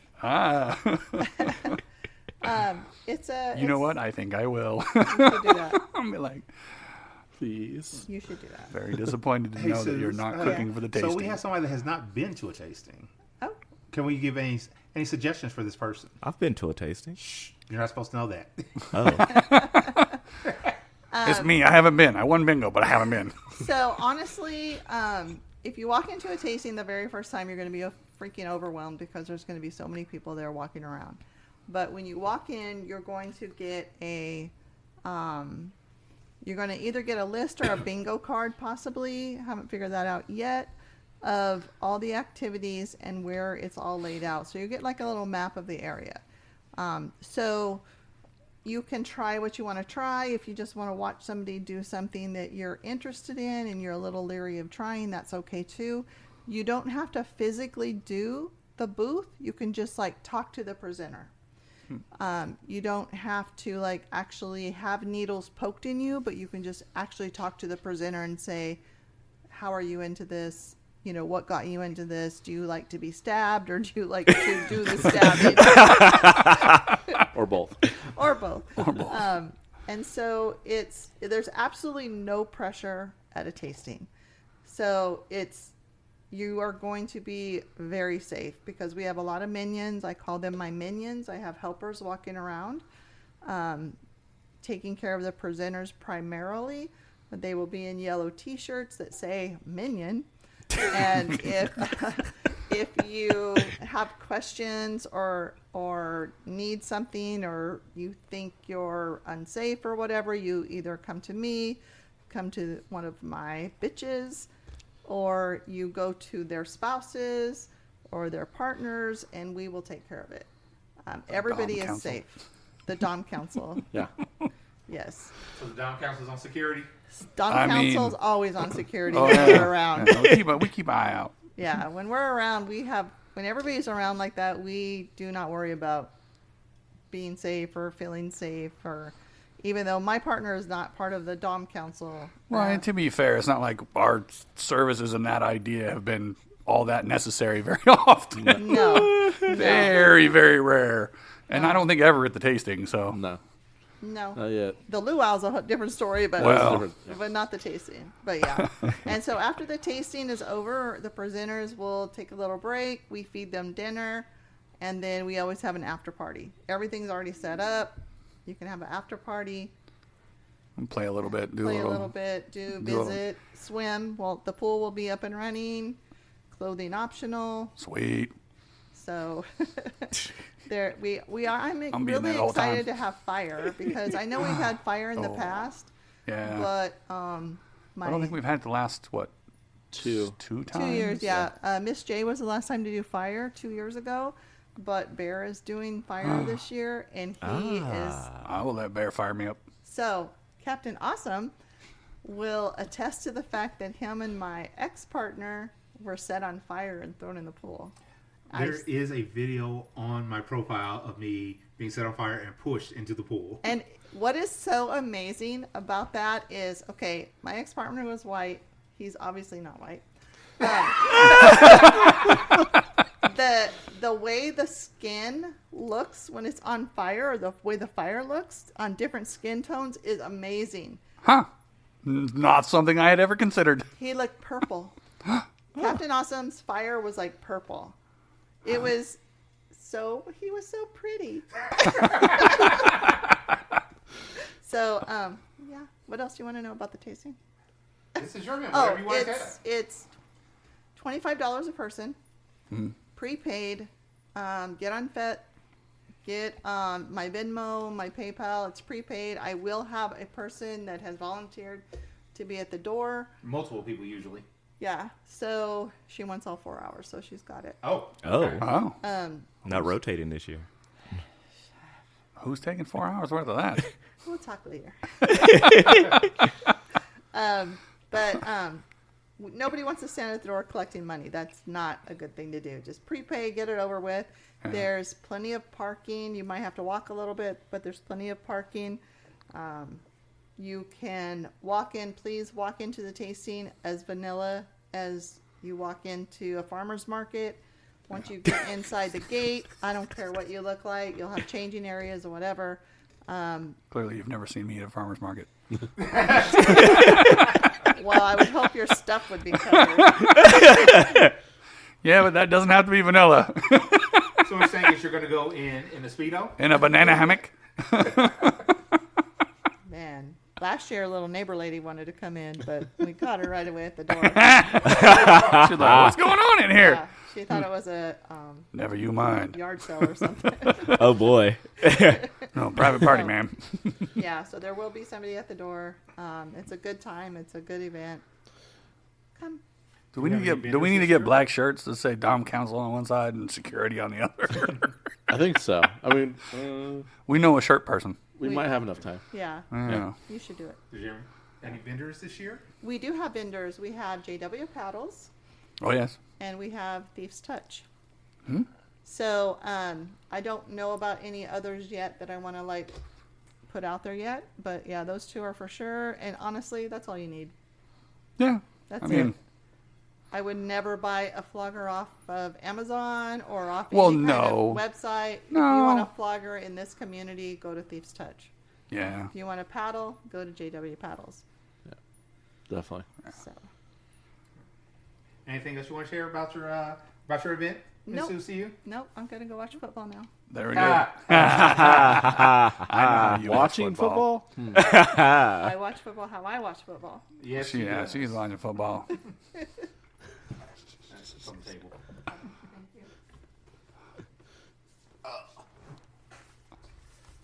And I'm back. Did you enjoy your break? Sure, yeah. We'll call it that. So that seemed like a good tasting conversation. Oh, yes. All right. Let's see. Let's move forward. So one more time, the tasting for Bakersfield this year is going to be on October 4th from 1 to 5. Yeah, 1 to 5. I think wait a second. Yeah. Yeah, that sounds like 4 hours. Yeah, it sounds up. Yep. Sounds right at 4 hours. Let's see here. So we have a topic that was brought up: negotiating pickup play. Okay. All right. So has everybody here done pickup play before? Does everybody here know what pickup Yeah. play is? Yep. Yeah. Okay. So let's go with Hyperion. What is pickup play? The way I would describe it, smash or pass before at a dungeon event. I mean, Smash or pass? kind of. I don't know. That's really what it is. That's what it boils down to, I guess. All right. Can we get a more nuanced explanation than that? A more nuanced explanation would be: it's a discussion between you, a potential play partner who you identify at the event that you have some interest in. You go, you talk to this individual, you have a conversation. You try to talk to the person as a person. Don't just dive off into saying, hey, can I beat you? Or, hey, can I stab you? That doesn't really work well. Generally, they are still people and not pieces of meat. And then you discuss essentially limits and boundaries if she's interested in proceeding with a potential play session with you. Or he. Yep. Whatever you may want to do. Okay. All right, let's see here. So there were a couple questions in this. So as far as you guys' experience, who approaches who? In my experience, I believe it's going to follow the traditional gender norms you have in the U.S. The males typically do the approaching if it's for a woman. If it's a woman and a woman, it's a little different. If it's a man and a man, it's a little different. I have seen some women approach men, but that's going to be more of the abnormality than the norm in my experience. I mean, I think it goes based on roles, right? Some of it, yeah. As a dom, right? It's more predatory for me to kind of go. I'm gonna go try to talk to this sub that I might want to go spank their ass or beat their butt with, right? Like, I would rather be approached going, "Hey, been seeing you, doing this. Would you have interest in playing with me?" Right? Versus me going, "Hey, I want to talk to you," right? Because now I'm more the predator going towards it. Yeah, but that's the paradox of it all, right? Like, It is. On the It's a challenge. on the one hand, that would mean that the dom is the one being submissive in that interaction, right? Like, Yeah. they're coming to you for it.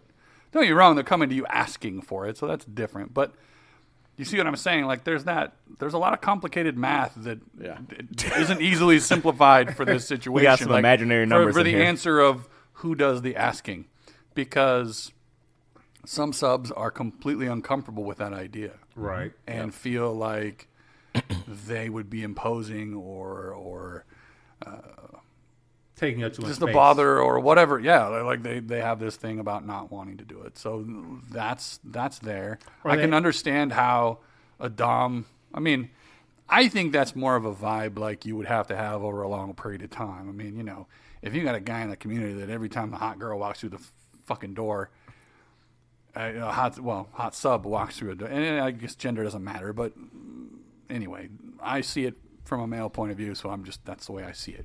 And that's where we see a lot of bad actors too, is dudes. Anyway, the point being, if you see someone who's constantly, every time that new hot person comes in, is constantly just immediately, would you like to play? Tell me they asked just in that. I'm like, It's very. You like, so need the video for the move motion here. I know, right? Like, there's some physical comedy to my shit. It just is what it is. But lost in audio medium. I think here's a good one for you. If it looks like Pepe Le Pew, it's probably not cool. Like, you see what I'm saying? Like, So, younger So there's listeners, that. because Pepe I'm like, Pepe the Pew. I'm like, you for come people who on. don't know Pepe Le Pew, because Pepe Le Pew got canceled he did. because he's a little rapey. Just a little. He was a old Warner Brothers character. Yes. Yes. A stereotype of aggressive French male sexuality. Yes. Very much so. All right. So, Inspector Gadget, Yeah. if you do approach, how do you approach? Well, I mean, definitely not Pepe Le Pew status. Well, clearly no. I would hope not. But I mean, I think it's more of, communicating like a human, right? Going, hey, I don't even know. You don't know how to approach? No, because it's usually I'm the one that's gotten asked. So, Okay. But and anyone I would want to approach is kind of like there's already a friendship there, right? So I think that's the biggest thing is it's usually some sort of developed relationship. Versus, She would say yes. I'm just telling you right now, she would say yes. yeah.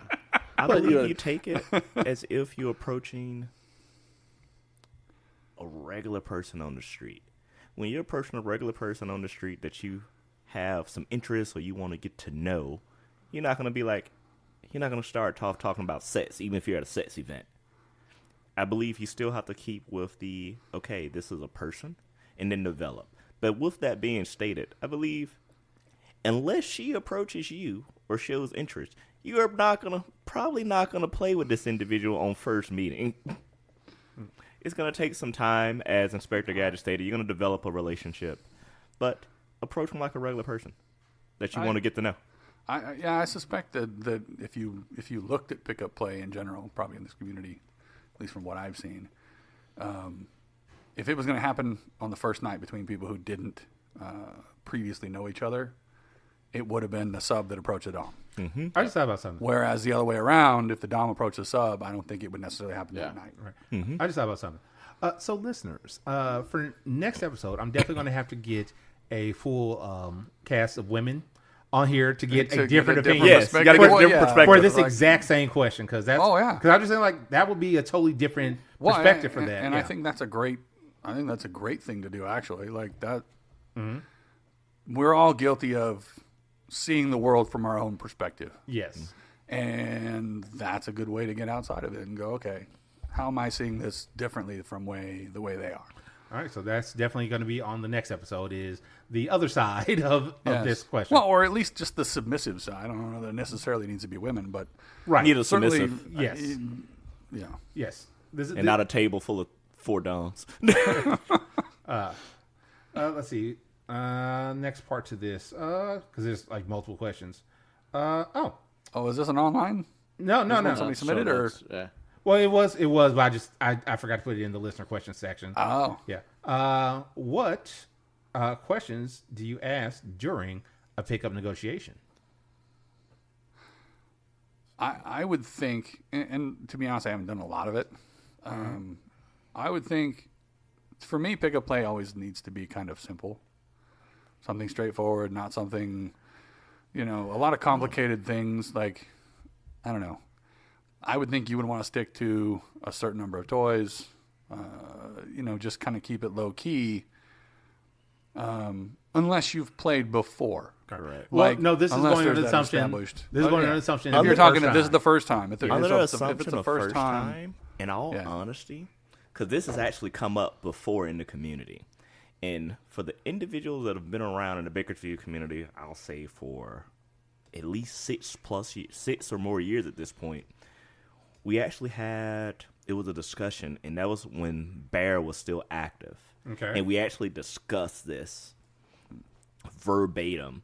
And I believe it was a pamphlet and a document he had created and actually gave with an outline for how to do it that's respectable, but also make sure you cover everything and don't leave out any gaps to make sure that everyone is safe in the event.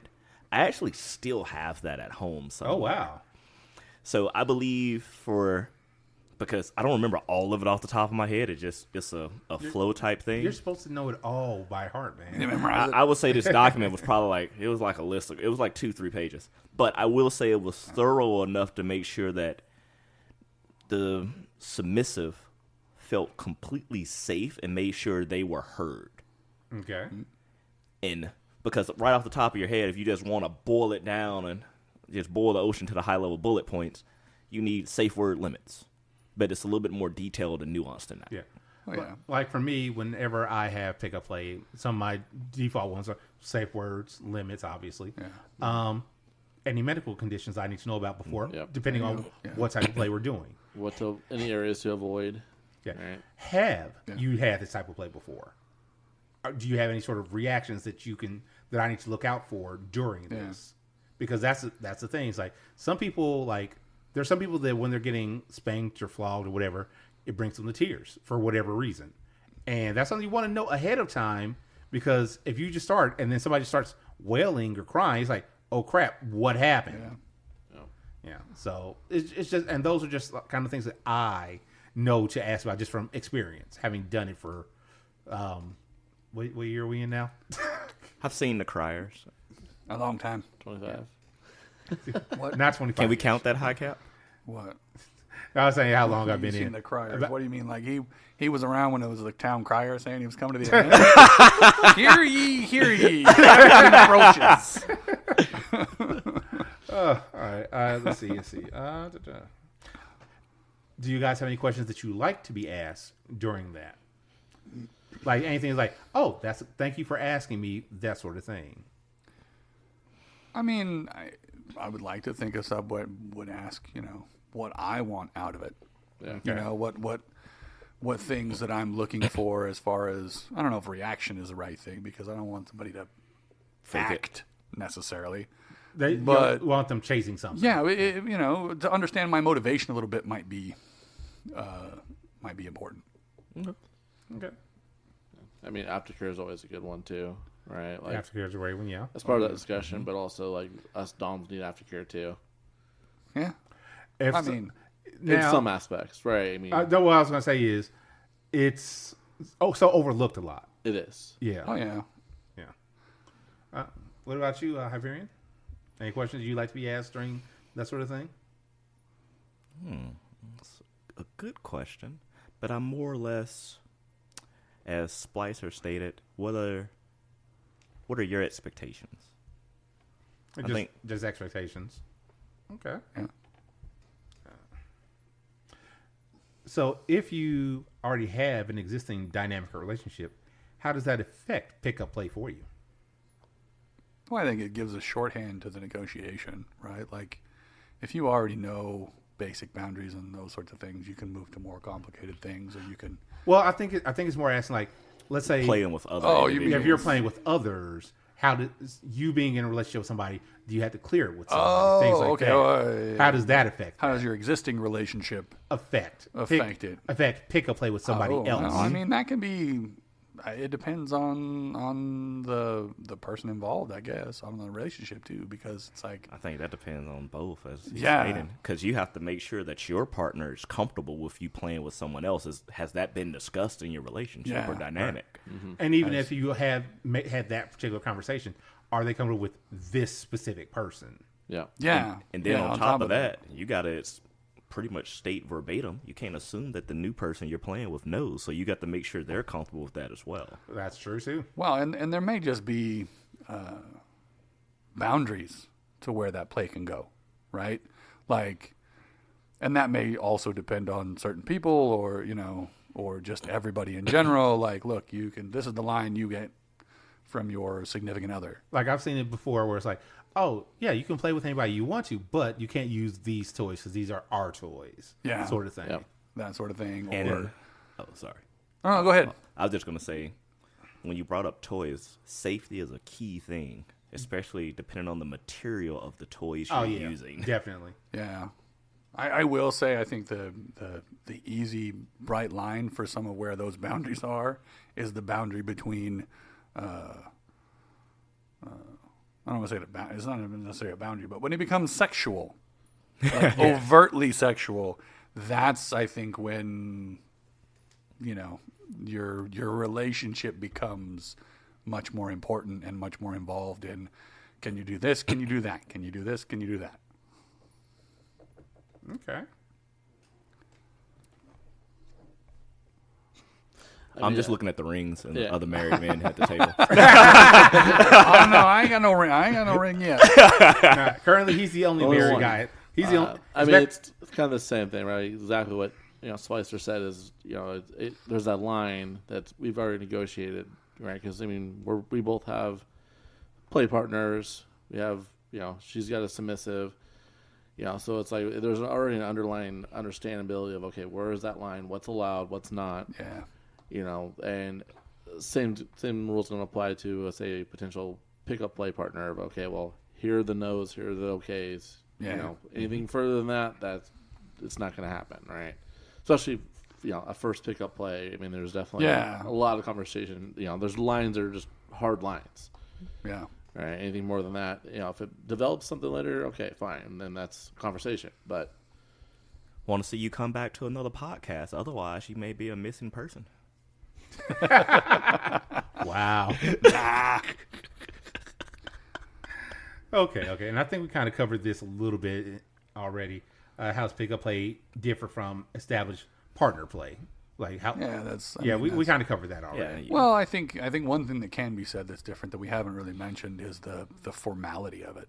yeah, Like, What do you mean? I mean, I guess the formality of negotiations and all those sorts of things. If you've been playing with a partner for a long time, you should know in a lot more detail what their boundaries are, what their reactions are, body language, all those things. There's like, it's not as if I negotiate every scene with Slutty Princess every time we play.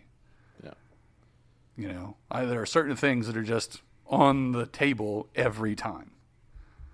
She's always, and if it's not, she's going to say, hey, maybe not that tonight. And that's it. But with pickup play, that's a whole other thing. You have to be very specific. You don't want to, you don't want to inadvertently cross a line because you didn't have enough conversation about it or whatever else. Very true. As everybody looks at me to keep things going. You have the questions. You sir. have the questions. You got the laptop, man. Don't you all Can't have see over there. digital I devices do. with these same questions? Are I you going do, to but pass that me a digital magnifying glass? Do you see how small my phone is, sir? My digital two device. fingers to expand the size of your. My digital device was making noise into the mic, so I've kept it under my leg so can't nobody hear it. All right, so let's see here. Let's see. We have one other listener question. Let's see here. What would you recommend a newbie impact top start with in their toy bag? Oh, Like Now- a single implement or just like general? Well, I would think like just like in general, like okay, here are like the highlight things that you want for impact play. So And we're not going to like obviously we can say a Thief's Touch flogger or a JW paddle, but for somebody that's brand new, start with what's something in your price yeah, range. something accessible, sure. I'm going to say accessible, but I'm also going to look at this from a safety perspective too. Okay. So I'm going to generally say leather implements because they're lighter. A lot of people like to try to start with paddles. The paddles are very heavy, and when you're new, It depends on what kind of paddle it is, though. Well, and yeah, paddles.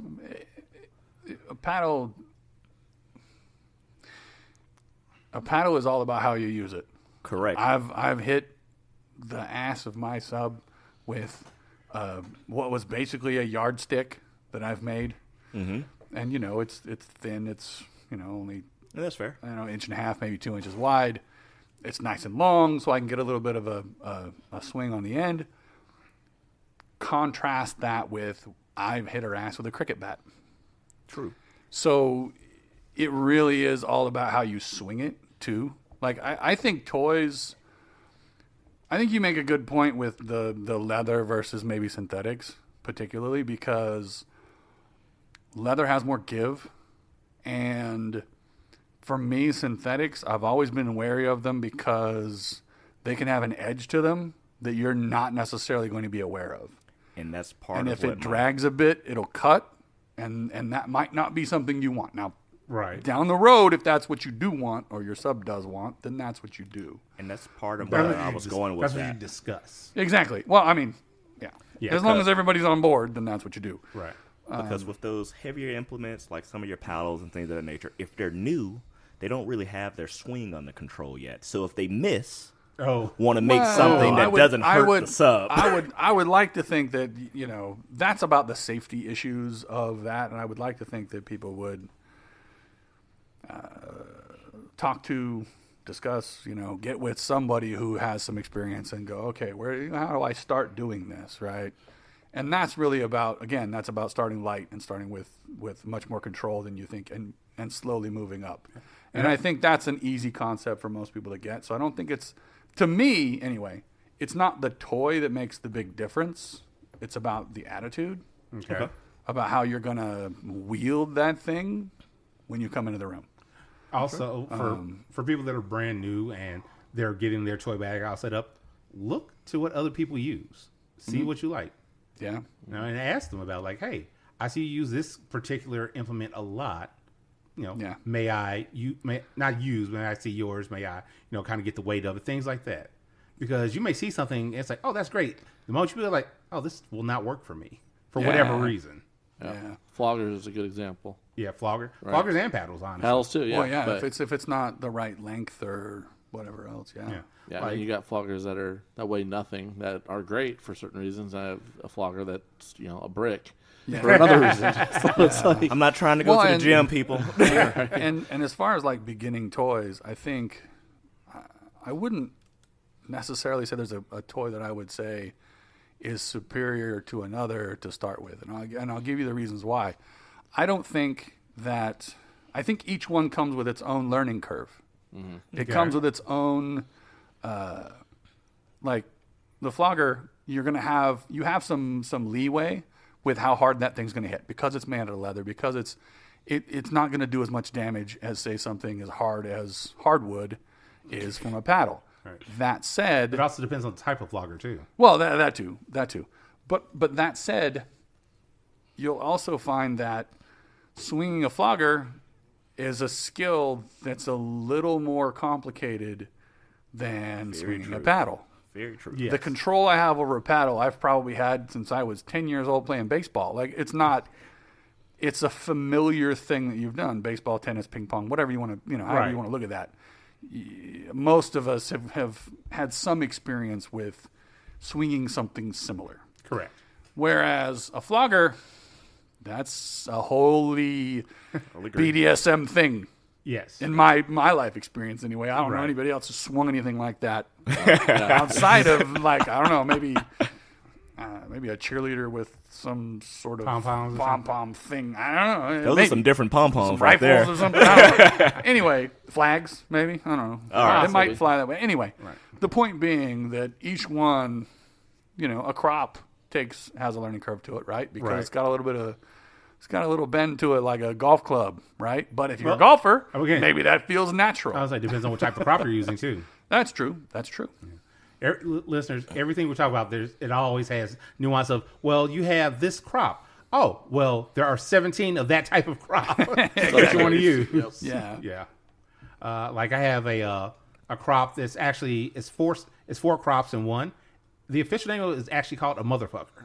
Oh, well, there you go. I did not know that until like a few months back. I was like, oh, I just always called it the multi-crop. Oh, there you go. Yeah, I think rather than a specific toy, it's about maybe take some practice with not a human being. Right? Like, Yeah. I watched before I flogged anybody, and before I actually even took, I think, a lesson in flogging from Chuck Talk, I watched a video. There's a So the internet someone is vast. Oh, I know. There's someone online YouTubed a video, and this person, she recommended putting a pillow on the cross and like strapping it up there, and then making sure that you hit that pillow every time you swung. Got to aim for the pillow. Yeah, exactly. So there are things you can do that will help you, I think, far more than necessarily picking any particular toy to start with.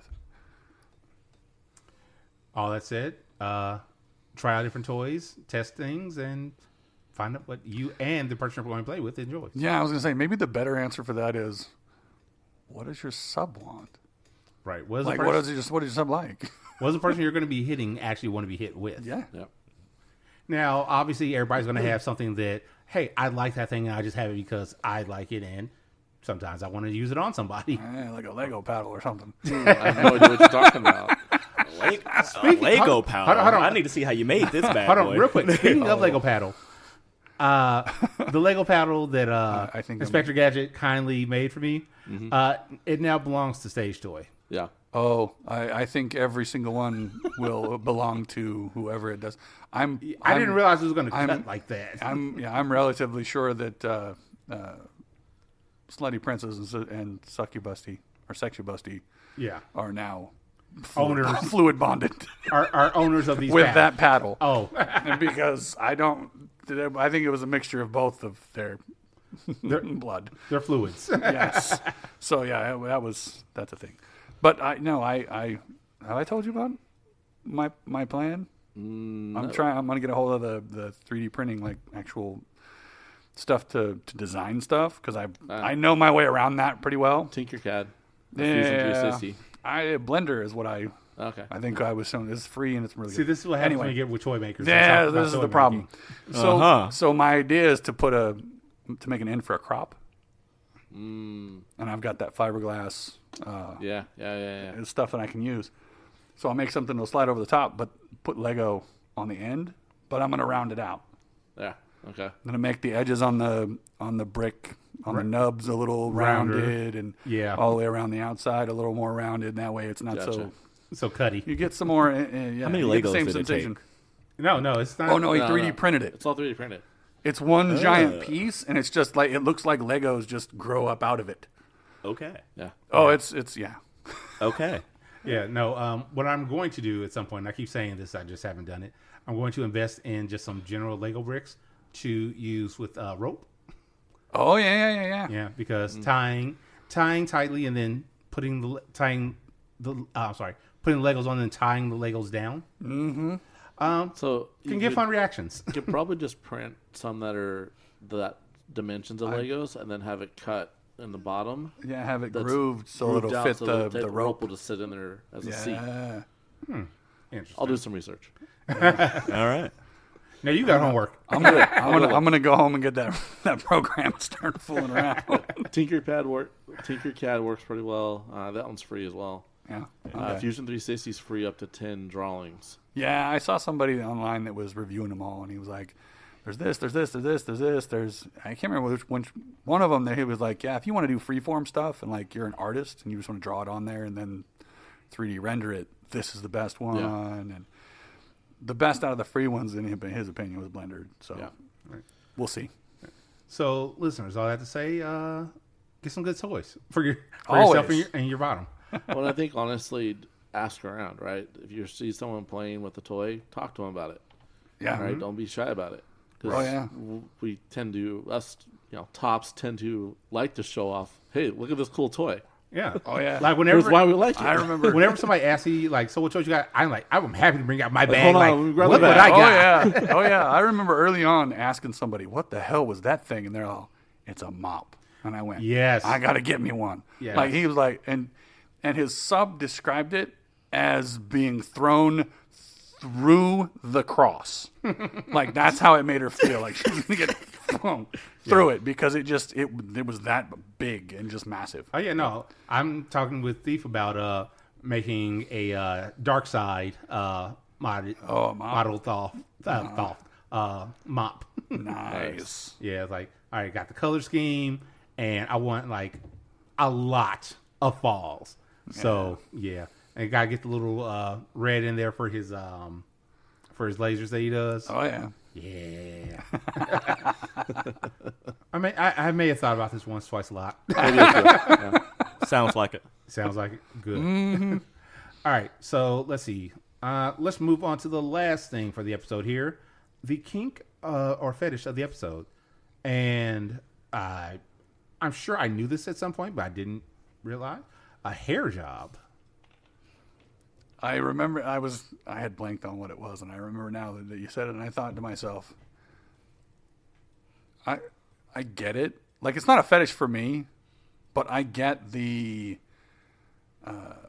as irritating as it is to a woman when she doesn't put her hair up in a ponytail while she's giving you a blowjob. It feels fantastic. Like, just the hair kind of all out and around and whatever else, like, that feels good. So I understand how someone could go, well, that would feel cool, and you just kind of like dangle your hair on my dick, and I'm going to be happy about that. So real quick, the definition that we have, a hair job is when the hair is used to stroke or rub the genitals, creating pleasure through movement. Long, smooth hair is often chosen because it can be wrapped around the penis, but some people are into shorter texture hair too. Braids, ponytails, or buns can be used for different feelings and sensations. Oh, yeah. I've used my beard on a nipple. Yep. All right. There's a reason why we have beards. That's right.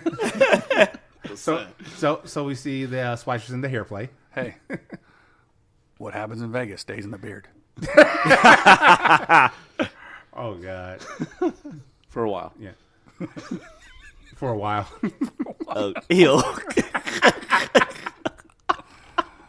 Are you okay over there, Hyperion? You know what? I'm doing just fine. Some things just don't wash out very well. I'm not going to lie, dude. I've been like thoroughly, like I shower every morning when I go to work. And 3 days later, I'm like, oh yeah, that's still there. So here's what we're going to do. We're going to bring in your evil twin again. So listeners, for you, those of you who don't know, because a lot of you probably don't, when Splicer shaves, he does not look like himself at all. No, not at all. Bring back Ross. Yes, I've seen this one time, and I heard the voice, but I'm like, where is he at? I think we actually talked about it on the podcast. That New Year's Eve is legendary now, simply because of that. Because there was nobody in this community that didn't walk through the door with me who knew who the hell I was. Once I got in. Damn. Yeah, nobody knew because we'd never seen you clean shaven. It's Probably never will again. It's a drastic difference. That sounds like a challenge, sir.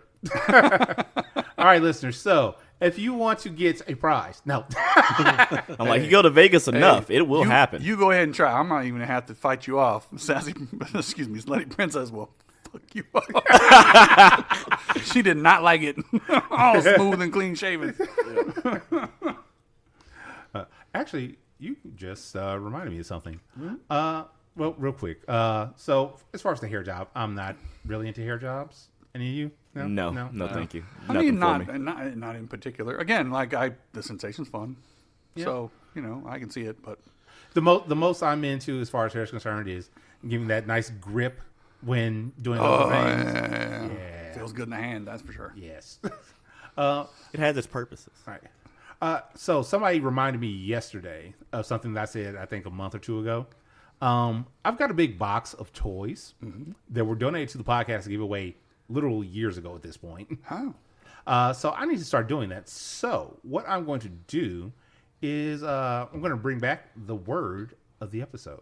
oh, For this month, we're going to call it a mystery one because I forgot to, check the box to see what all we have. So we're going to give out a mystery kink gift. mystery kink gift. A mystery Very kink nice. gift. So, Inspector Gadget, what should the mystery word be for this episode? Is not the word. No, that's far too simple. Let's say paddle. Paddle. Yeah. Paddle is the word for this episode. So, listeners, if you want to be put into the drawing for a mystery kink gift from the Gotham Press podcast, you're going to go ahead and you're going to shoot an email over to gothampresspodcast@gmail.com.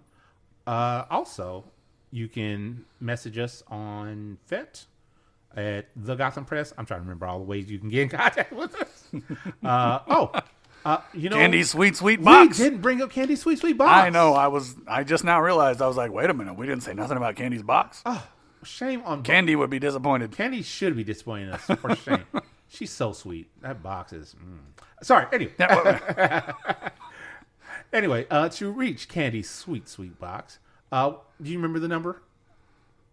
Not at all. That is terrible. How many times have you been on and you don't remember? I've the never number? called it, and I You've never who called. memorizes a phone number these days? The only phone number I know is mine. Anyway. All the rest are just You gotta have that so jail and number. so. You gotta have that one that you remember just in case. Just in case. Yes. But to let you know, the number for Candy Sweet Box is 805-303-1173. So, listeners, make sure you get in contact with us for the mystery prize for the September Gotham Press podcast, which we'll probably give out in October, at the end of the month, probably. Yeah, we'll go with the end of the month. there you go. Yeah, we'll give it about a week after this has been released to everyone at large. There you go. That sounds like a plan. And then we can announce the winner on the next podcast. We can.